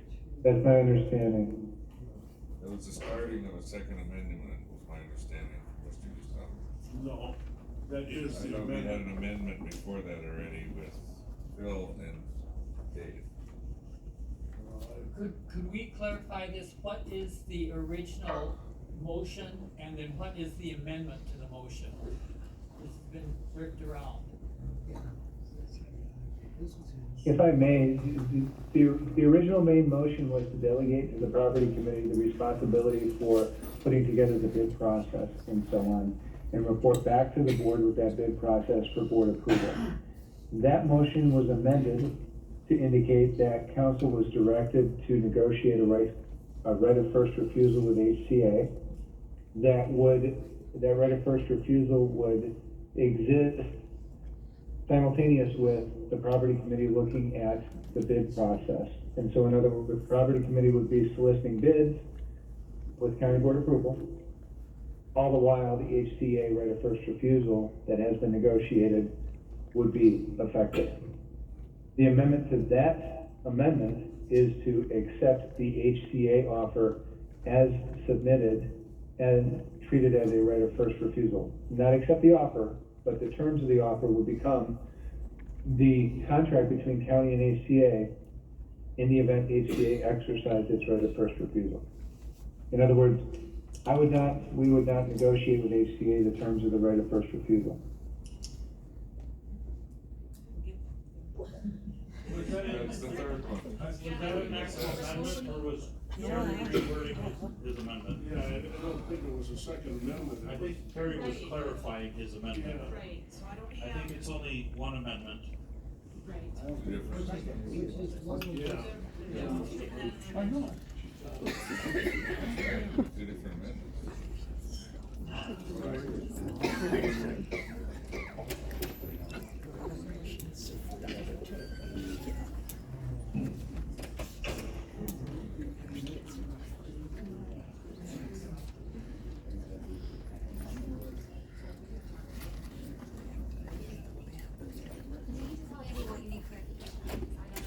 So Andy, we only have one amendment.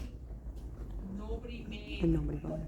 The second amendment, a motion for that second one. Only the original and then one amendment. Okay, and I apologize, I heard the second amendment, and perhaps it's because I'm not there in person, I don't know if that was seconded or what the issue was. Yep, it's a And first so, and second, yes.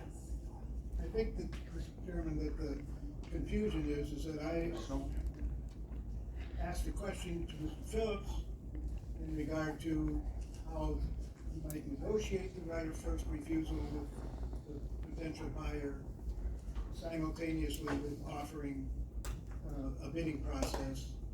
And sort of maybe backhandedly said that would be a motion, and, but I don't know whether that motion was seconded or. Well, you said it, Phil said was that a motion, nobody came about, and Terry made the motion behind y'all, and now Jonathan Undersheets seconded that motion that you had started. That's since you make the same motion. Well, it's a different one. That's since you making the same motion. He had it right, it's a different. Well, whatever they wanna put their name behind is all that matters. So can we go through the first one, first? Any, do we go through the first? Motion to amend first of the, negotiate the first right of refusal? And then get the second amendment in there? I don't know whether my motion is seconded. You didn't put, you didn't make a. I asked Mr.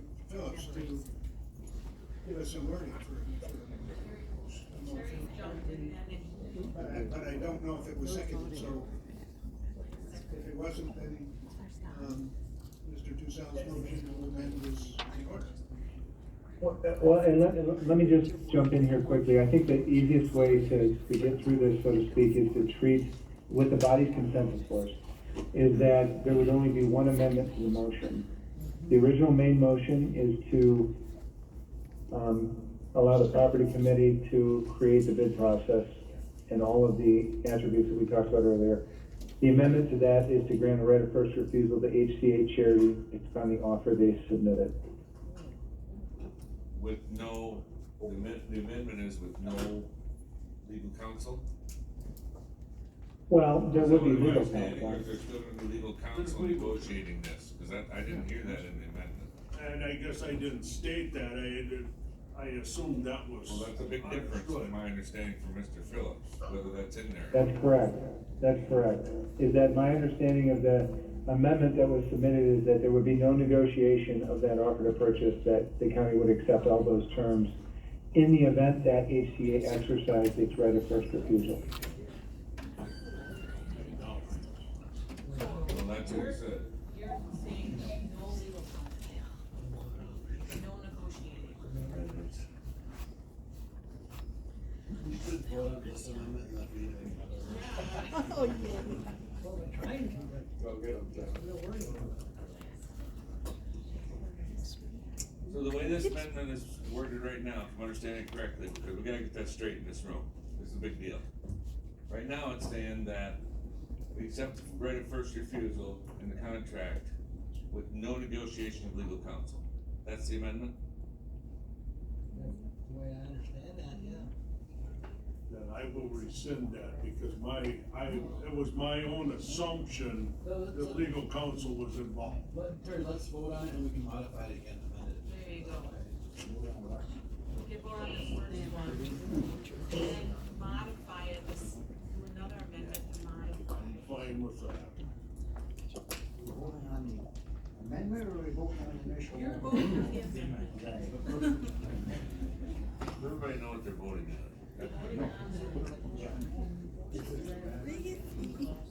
no legal counsel. Okay, so that's what we're voting on right now? That would be the first one. Problem solved. How's that? The amendment And if you is wanna amend- the offer as is.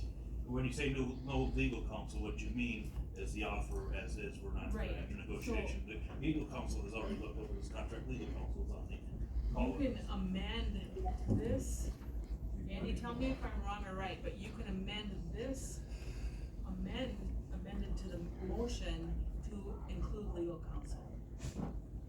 Well, We need to vote on this first. let me clarify. Andy, go ahead. I think that it would be prudent for the board to wipe out the amendment right now and start fresh. I'll leave it at that. Yes.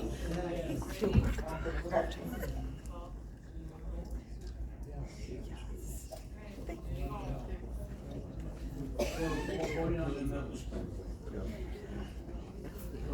We're voting on the amendment to Yes. Coming back, Jeff.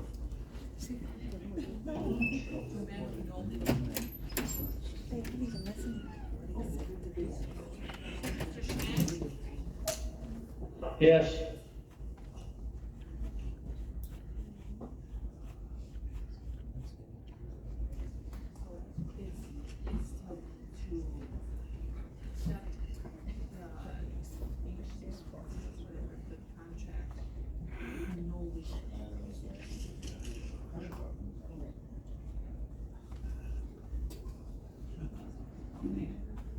No, failed by majority.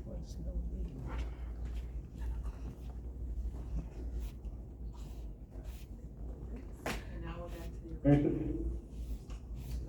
the original main motion delegates the authority to the property committee as it relates to the bid process.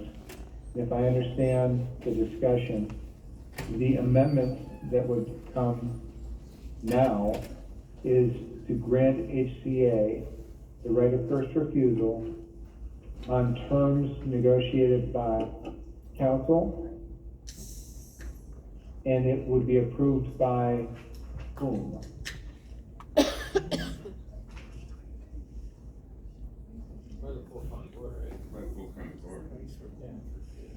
I think that's fine. And so it would be negotiate terms on a right of first refusal for presentation at the next county board meeting.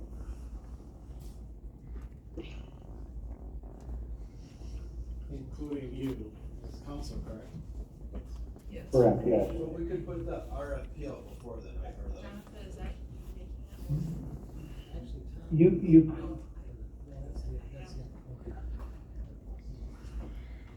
So the motion is to accept it, as you said, with the legal counsel and administration counsel. And still the property committee can still, because the original motion, the property committee is gonna put it out on bids. And then to be accepted at the next county board meeting, or it might have to be after that, depending on the timeframe. But I don't think for March, it doesn't run by the next county board. well, in the original motion, the property committee has to have the approval of this county board before the property goes out to bid. So there's nothing that's gonna happen to sell the property between now and the next county board meeting. And so at the next county board meeting, if I understand the amendment, the county board would be presented with two items. A recommendation from the property committee as to how to move forward with the bid process, and then also the negotiated right of first refusal with HCA that the county board would then approve. Both of those things can happen at the same time, if that's this board's desire. We need a motion to amend, right? I made, that's the motion I'm making, so I need a You second. got it right now, there you go. Jonathan made the motion. Before we. Terry Casales just seconded. Is there any other discussion on it?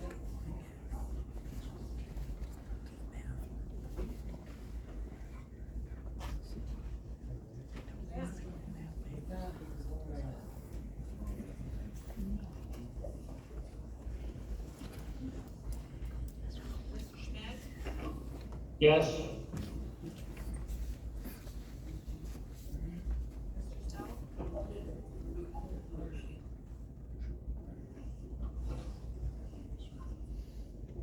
11-7 passed by majority. No.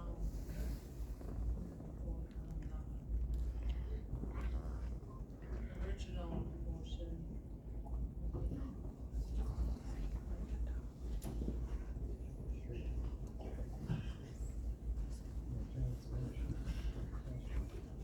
You got a question, Jonathan? Yes. So this is more directed to Ashley. Was that 2 weeks ago, have something opposed to the, property committee by March 8th? And it says you had legal counsel, but you probably not follow because legal counsel is. So much for noting that. Yeah, I can do it by then. Alright, so thank you. Yes, Mr. Chairman, our original motion, now that we're back to the original motion, said it was going to the property committee.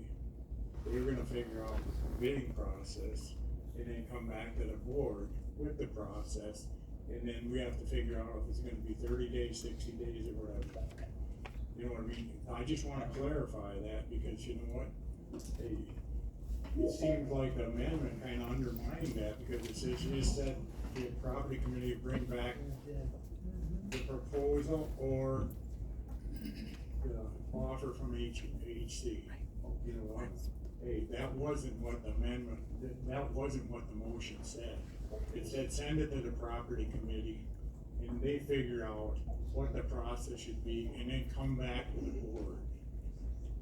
And you know what, then they figure out if it's 60 days, 30 days, or 100 days, or 6 months, but we don't know what the appraisal is on the land, so they're gonna have to figure that out too. But I mean, hey, it shouldn't be that confusing. If they get the bids, let them bring them back to the board and then we'll figure it out. There's 19 of us here, I'm sure we can figure it out. But the motion said, that's the process we're gonna use.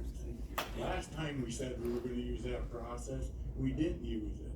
This time, I'm gonna make sure we do use it.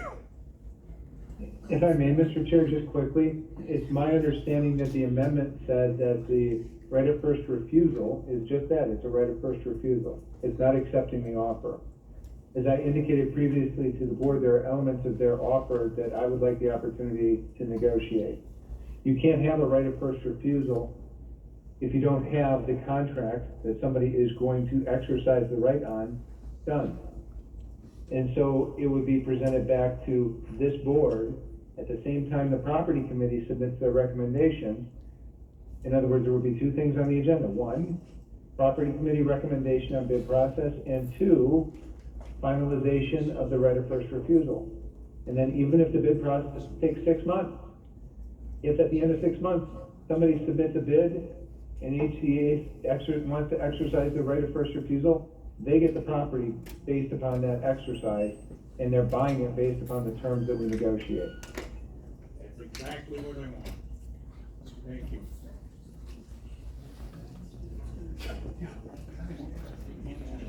Any other discussion on the original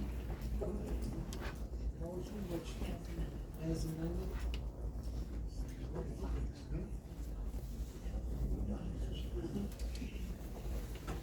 No other questions? Yes.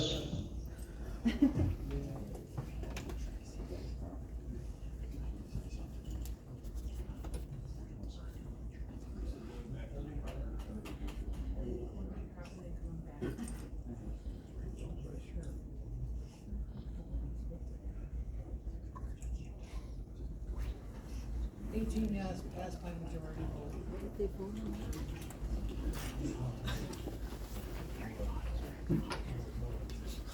Thank you, Andy and Rebecca. Thank you all, and I have a suspicion we'll be talking again soon. Enjoy the balance of your evening tonight, everybody. Great thing. Thank you, everyone. Bye now. Understandable.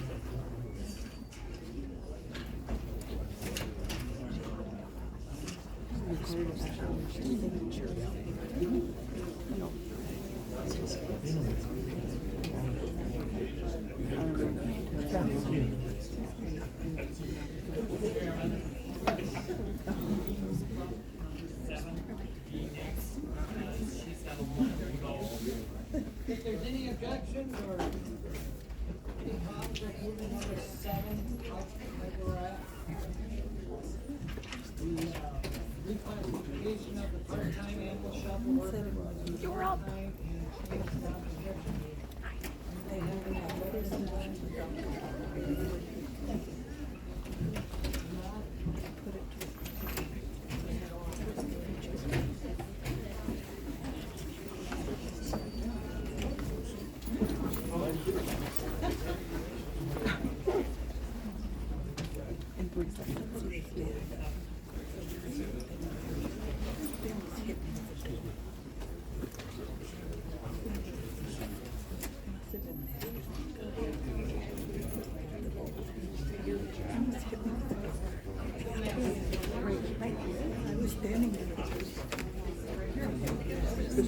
appreciate your comments on that. Oh, you're welcome. Thank you. Good night. Yep.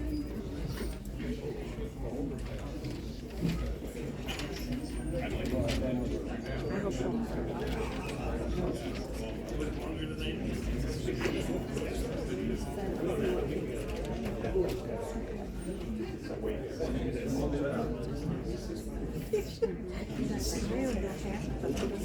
Oh, really?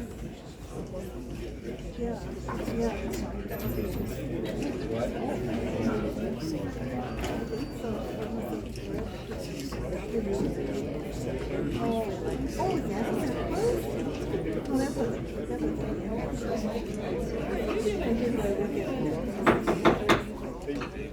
Order please. We have a motion by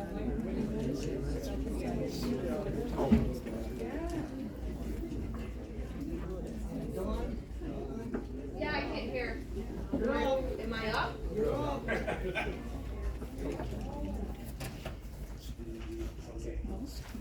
Ooh, I was sweating over that. That's a lot of meeting.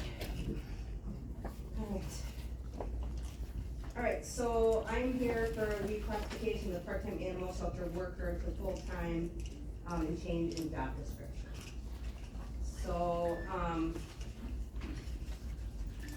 don't know, I know most of you guys, but I don't know all of you. So, I'm Dawn Fleming, the, animal shelter manager, Rusk County Humane Officer. I'm a certified euthanasia technician and a certified veterinary, technician licensed in the state of Wisconsin. And I started doing this in 1995. Started with animal control, worked in shelter, shelter medicine, private practice, high volume spay neuter. I was also a teacher. So I do have some knowledge of managing and running an animal shelter and being a community officer. All right. So in your packet, there is a 2023, you know what, I don't even know if I have a copy of that.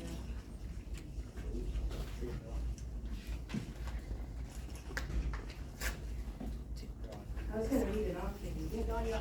I got it, thank you. Do you have the, shelter one too? Yes, you just hit the highlights, yeah, they've got it. Okay. Do you have a copy? I don't have a copy of the shelter one. I'll read this one first. So I just gave you this to kinda, give everybody a heads up, like, what I've been doing in 2023, as a humane officer. So humane officer is a completely different job than animal shelter manager and animal control person. Those are all different. Those all take, it's not the same thing, so they're all different jobs. So that is why I'm, requesting, hoping for a full-time position, just to make things, work a little bit better, more efficiently. I will be able to do more things if I have someone else, doing other things. Currently, one of the employees does the, shuttling of animals, because they don't do that here anymore. We can't get anybody spayed or neutered. In Ladysmith, both vet clinics are pretty backed up. Ladysmith vet is backed up till October. There is a shortage of veterinarians in the whole country. And the whole country also is inundated with animals. So, us trying to get animals to go somewhere else is proven difficult right now, just because there's so many being surrendered after COVID, I guess. Everybody went back to work, and all of a sudden there's this influx of, especially dogs, at shelters. So it's hard to get them other places. You're gonna get lucky. Anyways, okay, so humane officer, so 2023, there was 126 citations for failure to renew. 13 animal at large citations, 3 rabies vaccination license citations. I wrote 56 warning letters, did 22 order of quarantines. There were 7, also 7 bite cases where the animal was not located or the animal was not located. Complaints, 25 complaints, 1 abatement order was served. Also assisted Rusk County Health and Human Services with 1 compliance order. Ladysmith Police Department with 1 vicious dog declared. And then there was an ongoing case, farm case when I got here that has been closed. That was closed last November or something like that. Okay? I think it's on the back there. Oh, there you go, thank you. So the animal shelter itself, so we took in 199 cats last year, 208 dogs, a pony. The cats, 9 of those were surrendered, 161 were stray. There was 1 quarantine, which is a bite. 1 impound, which means somebody either went to jail, or somebody went to the hospital. And then, there were 16 kittens born at the shelter. And then there was 11, feral cats that were trapped and taken to other organizations that were fixed there. And then they did whatever they do with them, found them homes or put them on farms. 47 dogs were surrendered, 118 were strays. We had 3 quarantines, 8 impounds, 9 puppies were born at the shelter, and then there was 23 TNR.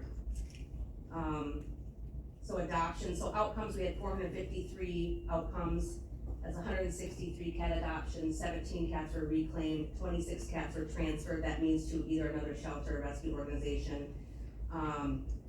Couple animals died on arrival, 3 died at the shelter, 3 fostered. Euthanized 2 owner requested cats, 12 injured or sick, and then 1 aggressive. Adoptions 46, reclaims 134 for dogs. We transferred out 33 dogs, 2 dogs at the shelter died, and then there were 7 owner requested euthanasias, and then 1 was aggressive. And we had a pony was reclaimed. Where did you keep the pony? It was a stray. Well, I mean, when you captured it or whatever, or do you? I had to have someone that was on animal control run to their house and get a pony trailer, and then cart that pony to not to their house, to someone else's house, that volunteers for us, fosters. They offer to foster, any kind of large animal, so that's where that went for about 3 days. So that person took care of that pony for 3 days until the owner decided to pick it up, okay? And then we do the community spay neuter project, 38 vouchers were used, 16 of those were for dogs, 22 for cats. And then we spayed, 157 cats last year and 50 dogs. So, you have that because all of that does take a lot of work. And, the person that is doing that right now is volunteering their time, and usually when we go to Eau Claire and we go to Clark County. Clark County is 2 hours. Eau Claire is hour-ish. We've also gone to Rice Lake, where there's another rescue organization that does spaying and neutering. If you get in a pinch, we kind of have places to go, but those places take a while. And then if you go to Fix a Pet, you're not gonna come back. You're not gonna drive 2 hours, come all the way back to work, and then go another 2 hours. So usually they stay there. So that does take a lot of time. And I think in order to effectively provide support for the community, our animals in the community, the shelter really does need another employee that's full-time. I don't know if any of you are aware of this, but there are a lot of animal issues in Rusk County. Obviously before I got here, so I get calls every day, especially about feral cats, dogs running at large. So, and there's all kinds of other places, that I'm kind of aware of, but I'm not quite into them yet, if you know what I mean, like I know about them that have lots of dogs. So in order to do that effectively, it would be helpful to have a full-time employee so that I'm not doing 20,000 things all at once. This morning, I was in multiple places and I was in one place, if that makes any sense. On the phone with the dispatch, I was out in the middle of nowhere while they were calling me, another lady called me after I got the phone with dispatch. I had to write a citation, I had to write a warning, and I had to go run somewhere else. And that was all this morning when I was gonna come in a little late this morning because of this meeting, but I couldn't do that because I didn't have anybody. Well, no one really can cover for me as a community officer, but there could have been other things done by somebody else. So, and I don't think it is fair to have Rusk County animal problems, go to other communities or other rescues unless they're taken care of here first, and then we can transfer them out. Does that make sense? It's like Rusk County problems are the problem of the county board members and the problem of the shelter. And in order for us to do that effectively, to actually help people, because you made that statement, we're here to help people, and that's what I'm trying to do, is actually help people. My job isn't just to issue citations and uphold county licensing, which I do, it's also to help people. So I don't want to have someone call me on the phone who's got, a bunch of cats in their yard or dogs running amok and say, oh, sorry, I can't help you, I don't have enough staff, or that's not my problem because, they were there, you deal with them. So I'm gonna help people. If that means I have to be out on a 12-hour day tracking cats because they're starving to death in front of somebody's house, I'm gonna do that. If I have to go, into somebody's house and do things or go somewhere else, I'm gonna do that. I'm not a shelter manager that does nothing. if I know about it, I'm not gonna ignore it. It may take me a minute to get to it, but I'm not gonna ignore it. And I think part of the problems around here is because there was not enough help at the animal shelter, a lot of things kind of just went down. They didn't get taken care of because there wasn't enough help. And all of a sudden I come in here and it's like, I'm like opening all these doors and all these things are coming out at me. And I'm trying to deal with all of them at once and I can't not do that effectively. So the animal shelter was built for the community, was built for the animals, was to help people. And you can't do that with not enough staff members. And if you bring the animals in, you have to take care of them. You can't just throw them in a kennel for 4 days and then ship them out or adopt them out. They have to have vaccinations, they have to have dewormings. And I'm talking, we have animals that are coming to that shelter with all kinds of issues. 99% of them are not fixed. 99% of them have fleas. They have parasites, external, internal. They have injuries, they have behavior issues because they're not being cared for or someone has so many of them. So those are not the kind of things that a county-owned animal shelter should be setting out in the community, because that looks bad. You don't wanna send out diseases. You don't wanna send out intact animals because they could possibly be pregnant. You can adopt an animal that's already pregnant. I've seen it happen, it has happened. That's why they're all fixed, and that all takes work. It takes a lot of work, it takes a lot of dewormings, it takes a lot of vaccines, it takes bathing, grooming to make these animals look good. And I will tell you that I've had several vets that our animals have gone to the vet that have been adopted, and I've gotten text messages and private messages, the vets saying that our animals are really healthy, and they're impressed how healthy they are. That's what we wanna put out in the community. We don't wanna be putting out animals that are sick or not well cared for because we don't have enough staff. And that is why I'm here, because it would help. And I think that the animal shelter, could go a lot farther and do a lot more things, you know, if I had that help. I could be doing other things instead of, you know, something that someone else can do, like answering the phones, you know, cleaning the kennels, because I do all that. Changing the filters in the furnace, you know, cleaning the toilet. You know, we do all that stuff at the shelter. So I would greatly appreciate it, if you guys would be able to, you know, pass that resolution. Get a full-time employee. Any questions? Any questions, Mr. Phil Undershoots? Sure. So what is the cost of this resolution? There's not a cost in there? I don't know. I know we didn't talked put a about that cost in last. there because we don't know what it would cost because that position has not been graded. Normally in the past, we come to the board with a resolution on a position. We usually try to have a cost in there before we go vote on something. And the other thing that was brought up tonight was maybe we should look into contracting out just to see what the cost would be for the cost of it. So, yeah, so I heard that proposal. Honestly, in my opinion, that is a bad idea. We are an impound facility. We should not be contracting out any of our animals. And I told you in the board, that every animal shelter in the state of Wisconsin, the United States, is full. So what happens if you contract, and why would you do that? If you're gonna contract, you might as well shut your shelter down and fire every one of your employees. It's a completely ridiculous idea to do that. It makes no sense. We are an impound facility and we are an adoption center.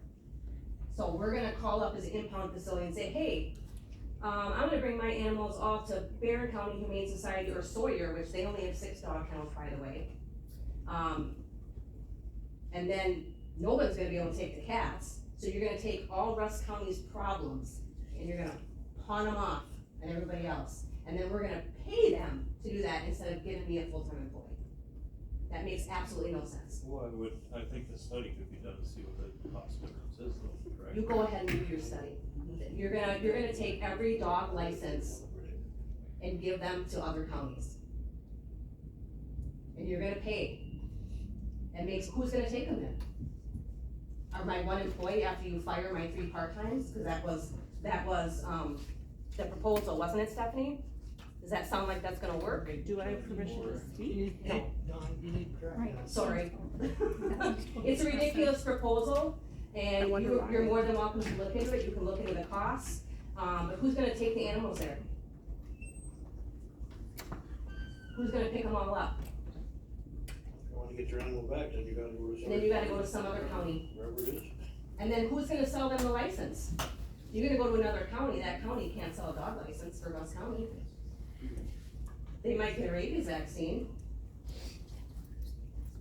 Does that sound like a good idea to you? Is that a good way to help Rusk County community? By putting all of our animals on other counties or rescues? I think if we vote on anything, I think, we should always vote on something if we know what we're voting on for a price. Any other questions, John? Yeah, so on the beat, on line 13, be it further resolved that the attached job description and job description questionnaire will be submitted. I don't think nothing was attached, I'm pretty sure we see one in personnel, but I don't think it's attached to this resolution, so we won't actually be approving the job description or job questionnaire as this is presented to us.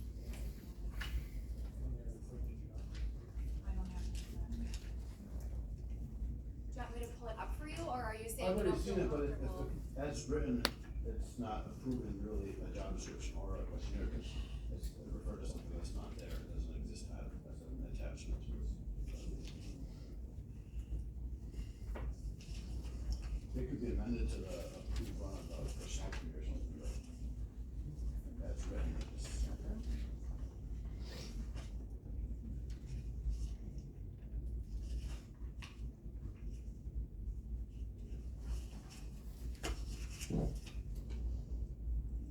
I know it is, I read personnel, but I'm saying if unless we make an amendment, it's not gonna ratify that, or whatever you wanna call it, because it's not attached, so it I needs. mean, if we print that out and attach it to the one that we're going to approve here, that would suffice without an amendment. Or we could just say, hey, whatever, they've already approved our personnel, right? We could amend I it. don't know what was approved at personnel. This one right here. They forwarded this resolution. So we could change it to the forwarded resolution or something, but For the job description that was approved by personnel. yes. Okay. So I'm not for this position, but I mean, we should make sure we do it right, so I'll make that amendment, that's okay, so that it's clean.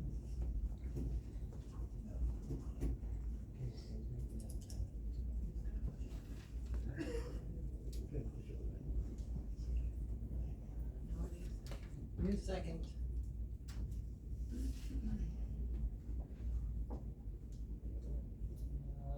Robert Stout, second.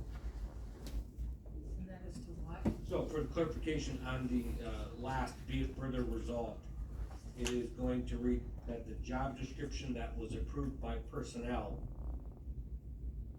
and then the and the rest stays the same. The job description and job questionnaire will be approved by personnel. Yeah, so you're deleting everything after resolved? So give yourself that the job description, job questionnaire will be submitted to classification. So just, I wanna take out the attached job description and change it to, yeah, to The job description. job description and the job description questionnaire that was approved by personnel will be submitted. Yes.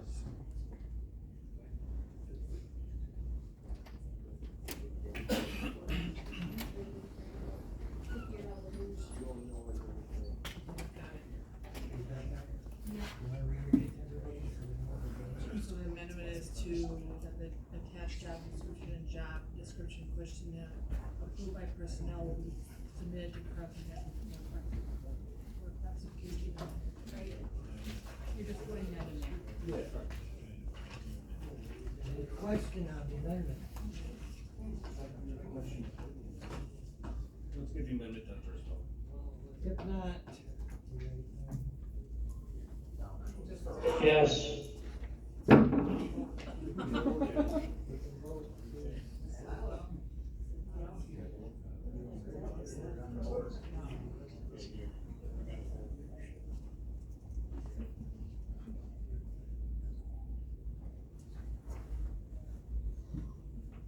15 yes, 3 no, passed by the majority.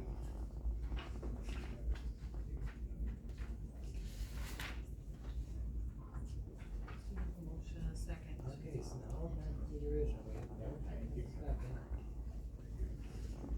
Jonathan, you got something to say or no? That- Yeah, so we don't know the actual cost, because I know the cost of that, but I know we mentioned this at the start, I forgot, what was the cost share between the city and the county, is that 60-40? 40%, wasn't it? 60-40. Yes. And has the city, because all those just get past the city, how does that work? I think you might mention that, The city only has control over physical, the building, not personnel. so. Operations are the county. If we raise the pay, or raise the pay wages, with the wages, they still pay 40%. Right. Without pay. Has the city been consulted or asked their thoughts on it? No, because they have no say in that. They have two members. You have representatives. They have representatives. They have two representatives on that joint animal control. Mr. Biller. This was all passed by the joint I animal. don't feel safe passing a resolution knowing now it's gonna cost us dearly. So we're gonna amend the budget, we're gonna pass this, next month, we're gonna amend the budget for the animal shelter. We don't even know what it's costing us yet. We should have had that cost to us on a resolution. We're approving a new job, we don't even know what it's costing us. So I would say we would table this to back to personnel. So I will say that this board passed 2 resolutions that were written the same for the highway department. Yeah, but we had a fiscal impact on it. No, they hadn't gone to Carlson Devon at that point either. I'm not aware of it, but. I think we had an estimate, because we had to. Right, you just gotta have an estimate what it's gonna cost. Well, I think we do have a ballpark of what it would cost. Right. Based on what the hourly rate is for the part-time person, but if Carlson Devon comes back and says it's going to be, $5 more per hour, then that's really not ballpark anymore. Part-time pay schedule.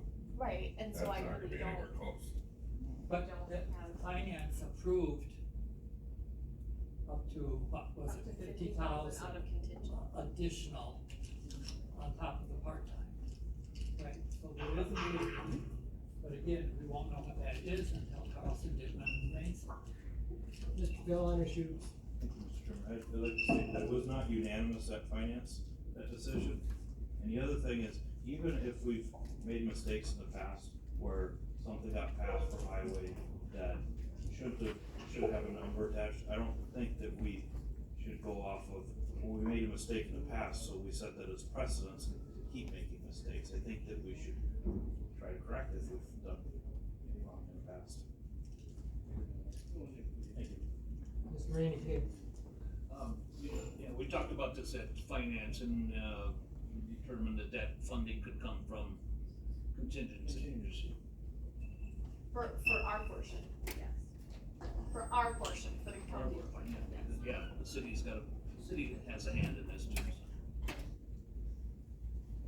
Any more questions, discussion? Mr. Raymond. Mr. Chairman, I just got one question. If we went through the process of finance, the personnel, and, sent to the county board a resolution, and that was sent to Detman to figure out what the wage was, and they have pretty close what the wage was. How did it get that far in the process and not have the wage on the resolution? You know what I mean? No, it hasn't been sent to Carlson Devon yet. We don't know where it is. Yes. But I mean, it's just the fact that, went through 3 or 4 different processes already. It was the animal control board, we recommended Board of Personnel, Terry, chairman. And it went through finance, and we're trying to get it through the county board, so it gets to it gets to Carlson Dittman, so we can get this, it keeps going around and around and around and around and around. Okay. Very good. Any other questions? If not, we can vote on this. Yes.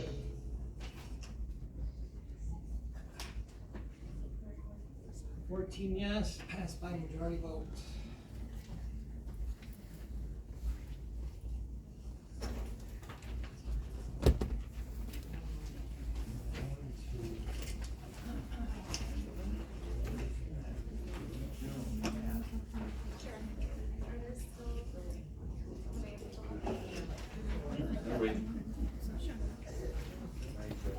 I'm not leaving.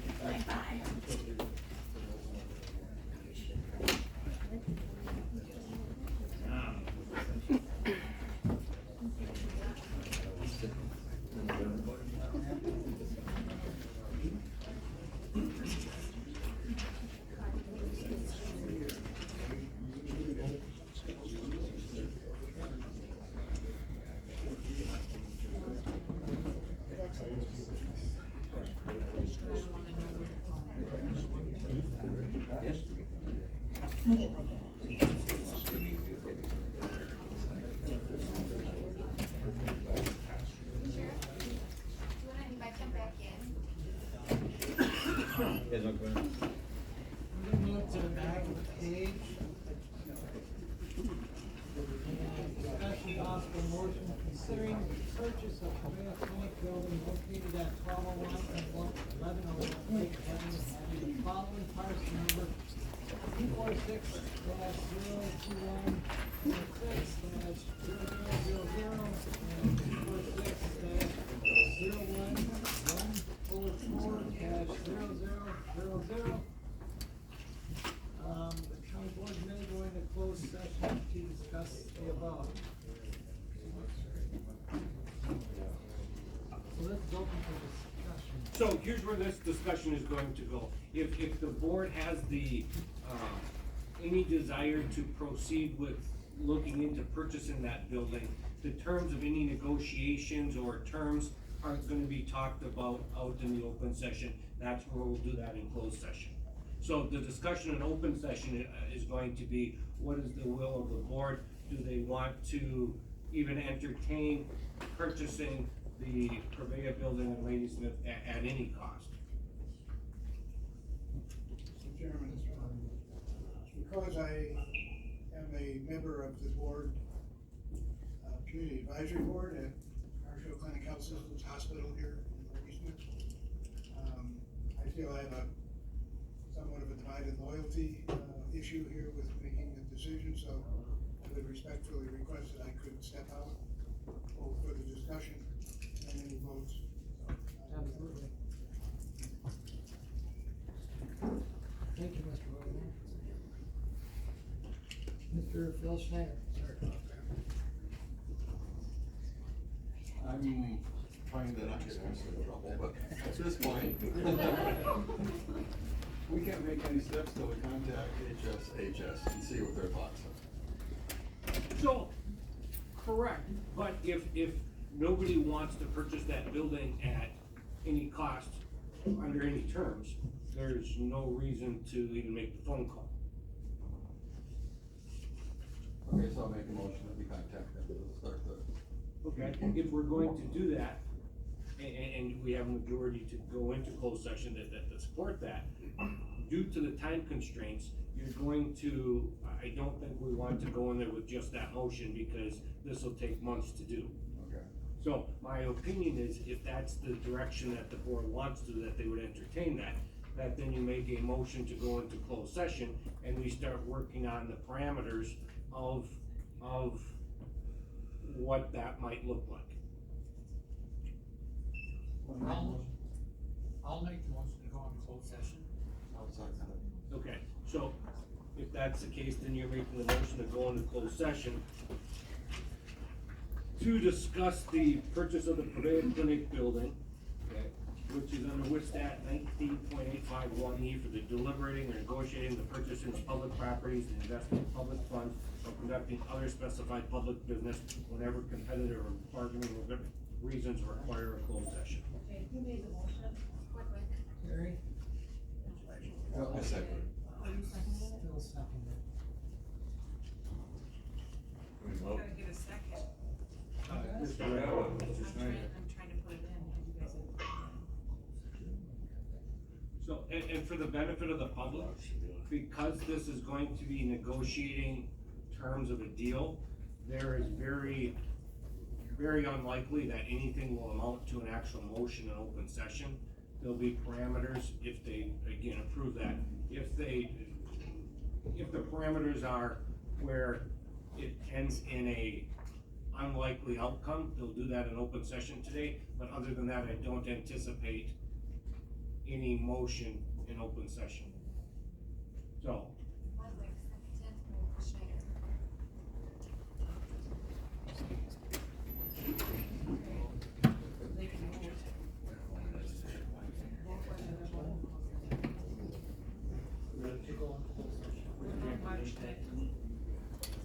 Yes.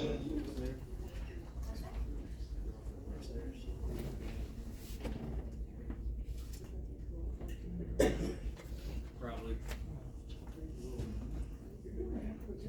And then your minutes should reflect that, in addition to David Willingham, that Jerry Biller.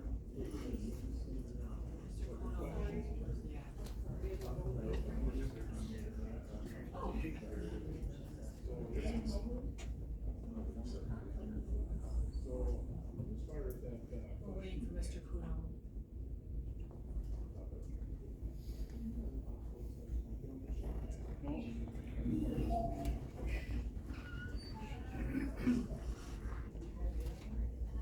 Kudo.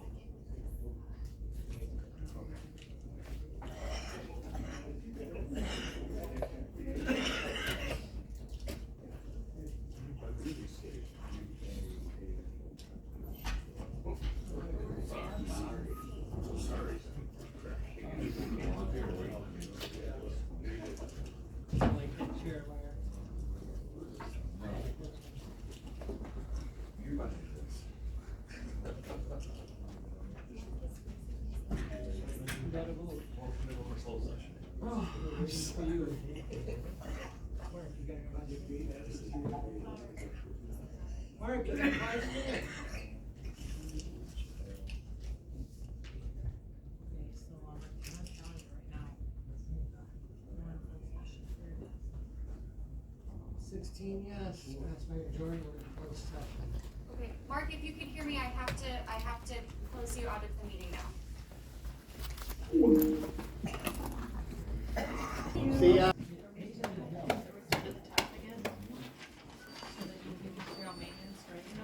Number 6. We're doing it. We're coming. Is, everybody back in? Okay, discussion and possible motion, number 6, approval funeral leave policy. You're up. Okay, so I'll be very quick. We used to offer a bereavement leave in Rusk County, and that went away when the county switched from vacation and sick to PTO. No, it's not a resolution.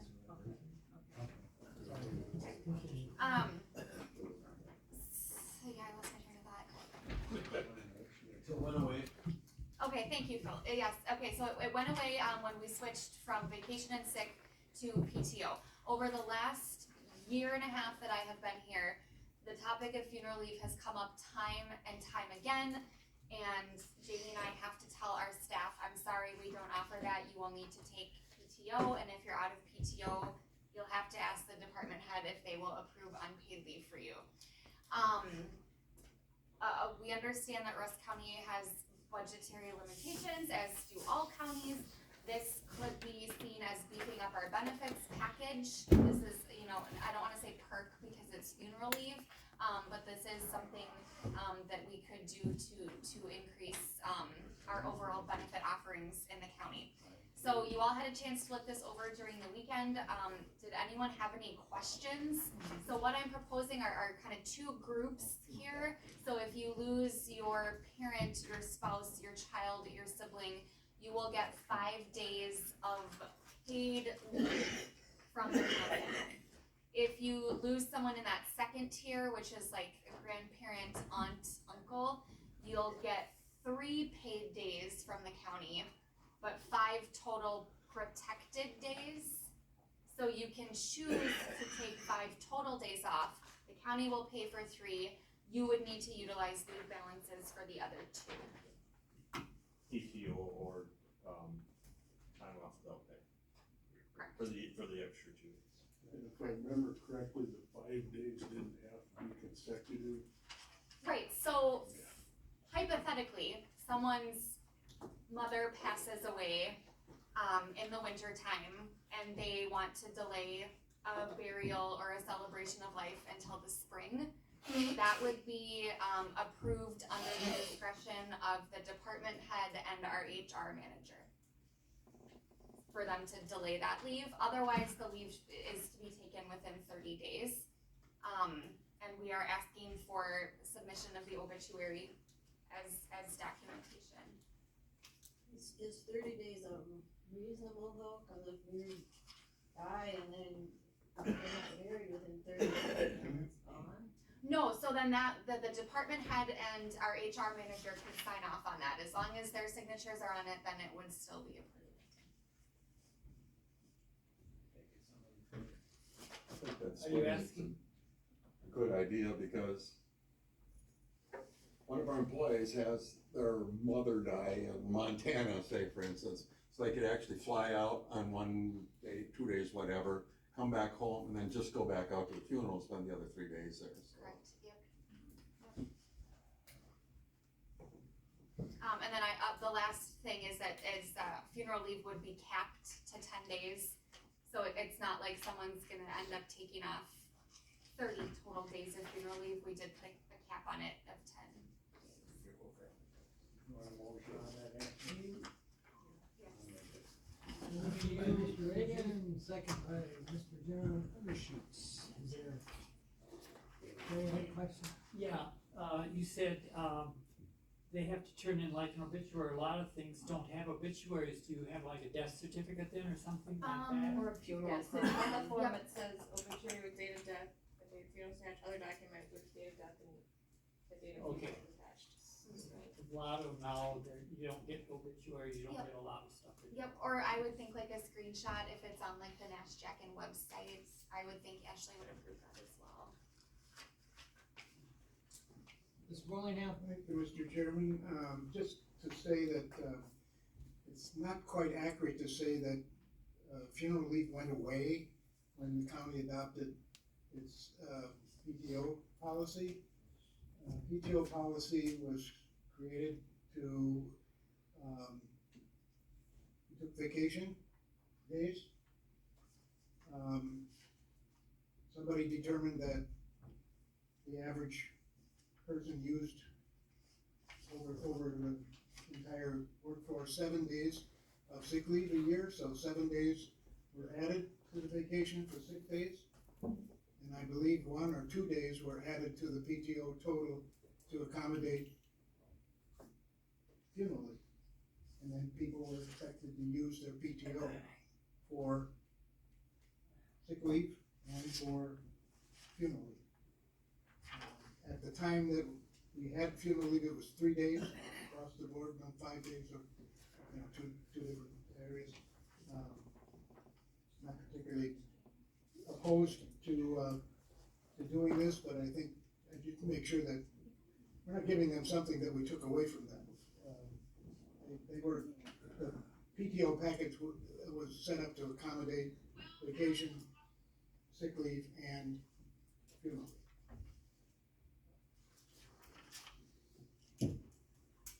Any other questions? Discussions? If not, we can go on now.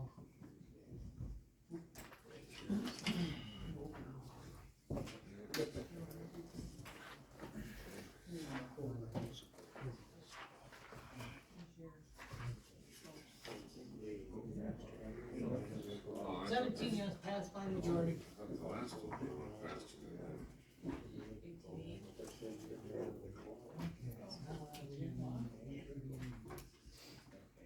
Okay, resolution number 8, 2024, ATV, UTV, trail maintenance and development. A motion and a second by, motion by Miller, second by Gary Costello. Okay, and I'm gonna present on behalf of the Forest Administrator tonight.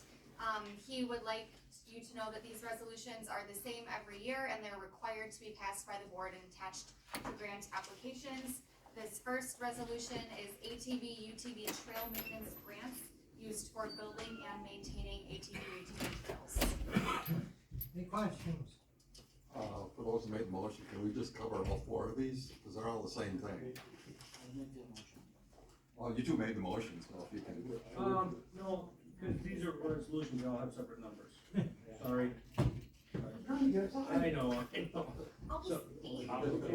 So, I'll promise not to do it yeah, again. so. Promise. Me and Phil, if we don't see. Tom, you got a question over there? Mr. Kudo? Thank you, Mr. Chairman. I was just wondering, there's no cost on this. It's grant. It's There- Go ahead. There is none, Tom. This is a resolution that's passed every year that, gets attached to the grants that we receive from forestry to do this stuff. And These are all mine.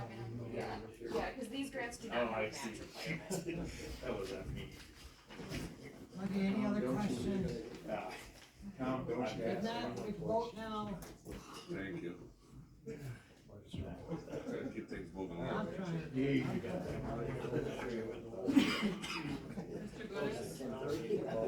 Yeah, you got it.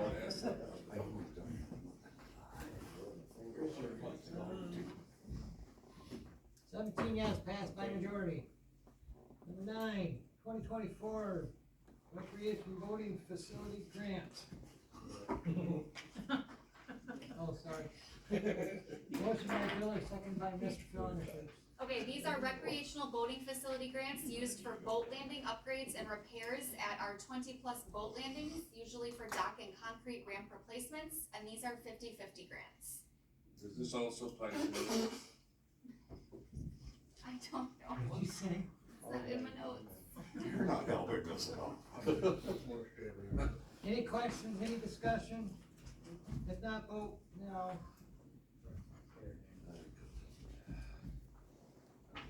Want it passed, get it at the end. Busy night. 17 yes, passed by majority.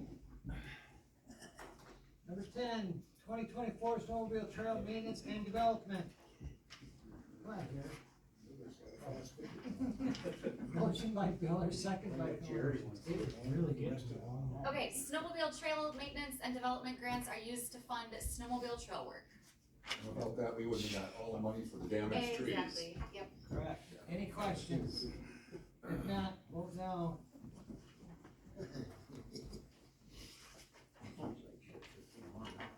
Seventeen yes, passed by majority. Number 11, 2024 county conservation maintenance and development. Motion by Mr. Phil Undershoot, second by Mr. DeSalle. Go ahead, Jared.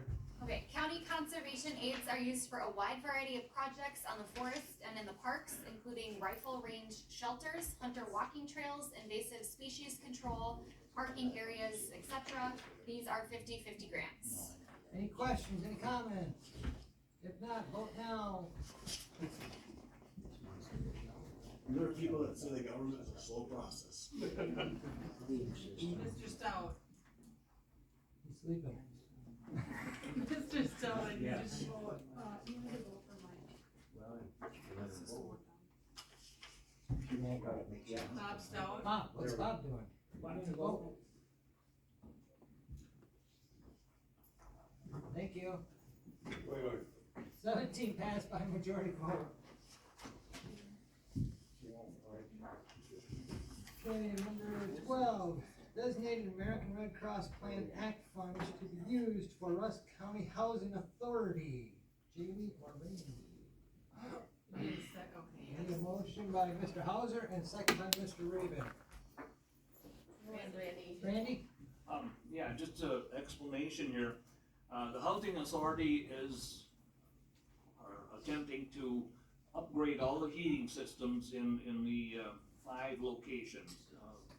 Sheldon, Hawkins, Bruce, Ladysmith, and Weyerhaeuser.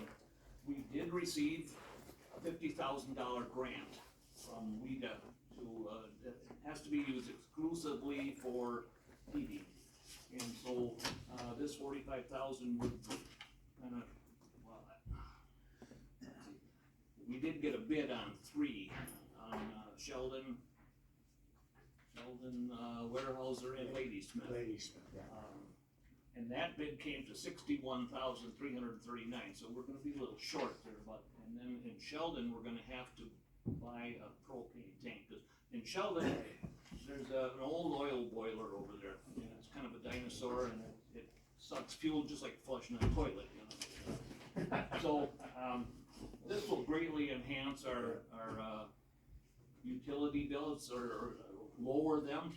Utilities are real high for the housing authority, so this will be a tremendous help if we can get these funds. So is the 45 covering what you need? Pardon? You're saying that this 45 is not enough for what you need to complete this project? We also have Yeah, grant funds to cover. this will be in addition to a $50,000 grant that we received. Then you're good. Yeah. Okay, We should be. sorry, I misunderstood. How about the one in Bruce? How about the one in Bruce? How about the one in Bruce? That's what this extra money is gonna be for, and we don't have a price on those two yet, the Bruce or Hawkins. Okay. But we're kind of thinking in that $15,000 range. Any other questions? If not, we're going on now.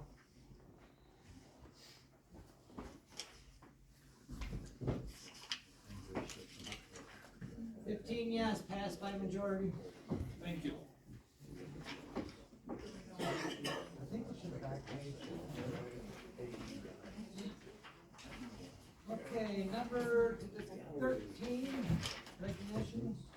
Okay, so, Mary Berg, our Register of Deeds, was appointed by the governor to the Electronic Recording Council Register of Deeds. Her date of nomination was February 6, 2024, and that is the same day she was appointed, and her term expires July 1st of 2025. So congratulations to Mary, that's a huge honor. Number 14, Virginia Jacob, Part 3, HHS State of Wisconsin 2024 Home Emergency Plus. Energy plus. Energy Plus.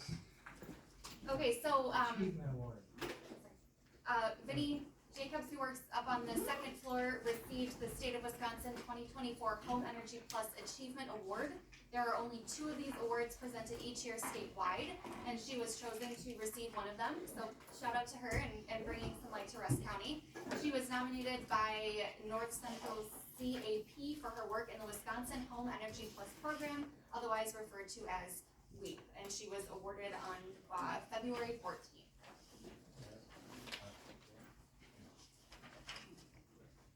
Okay, number 15, announcements. Change March County Board meeting date to March 19th, 2024 at 7 p.m. Light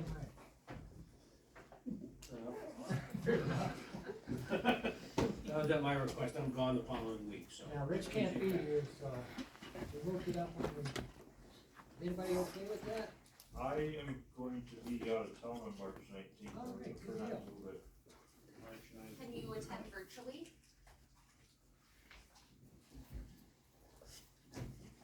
Yeah. Realizing you need it. Yeah, I'm gonna be in a conference, so I think, I believe at that time, let me just check. Give me a second, I think I can pull up the schedule too.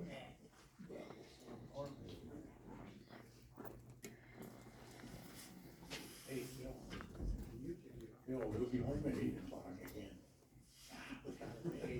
Do some long meetings. Dave will still be here. Yeah, boy, 8 in the morning. Friday nights. Do that at Saturday.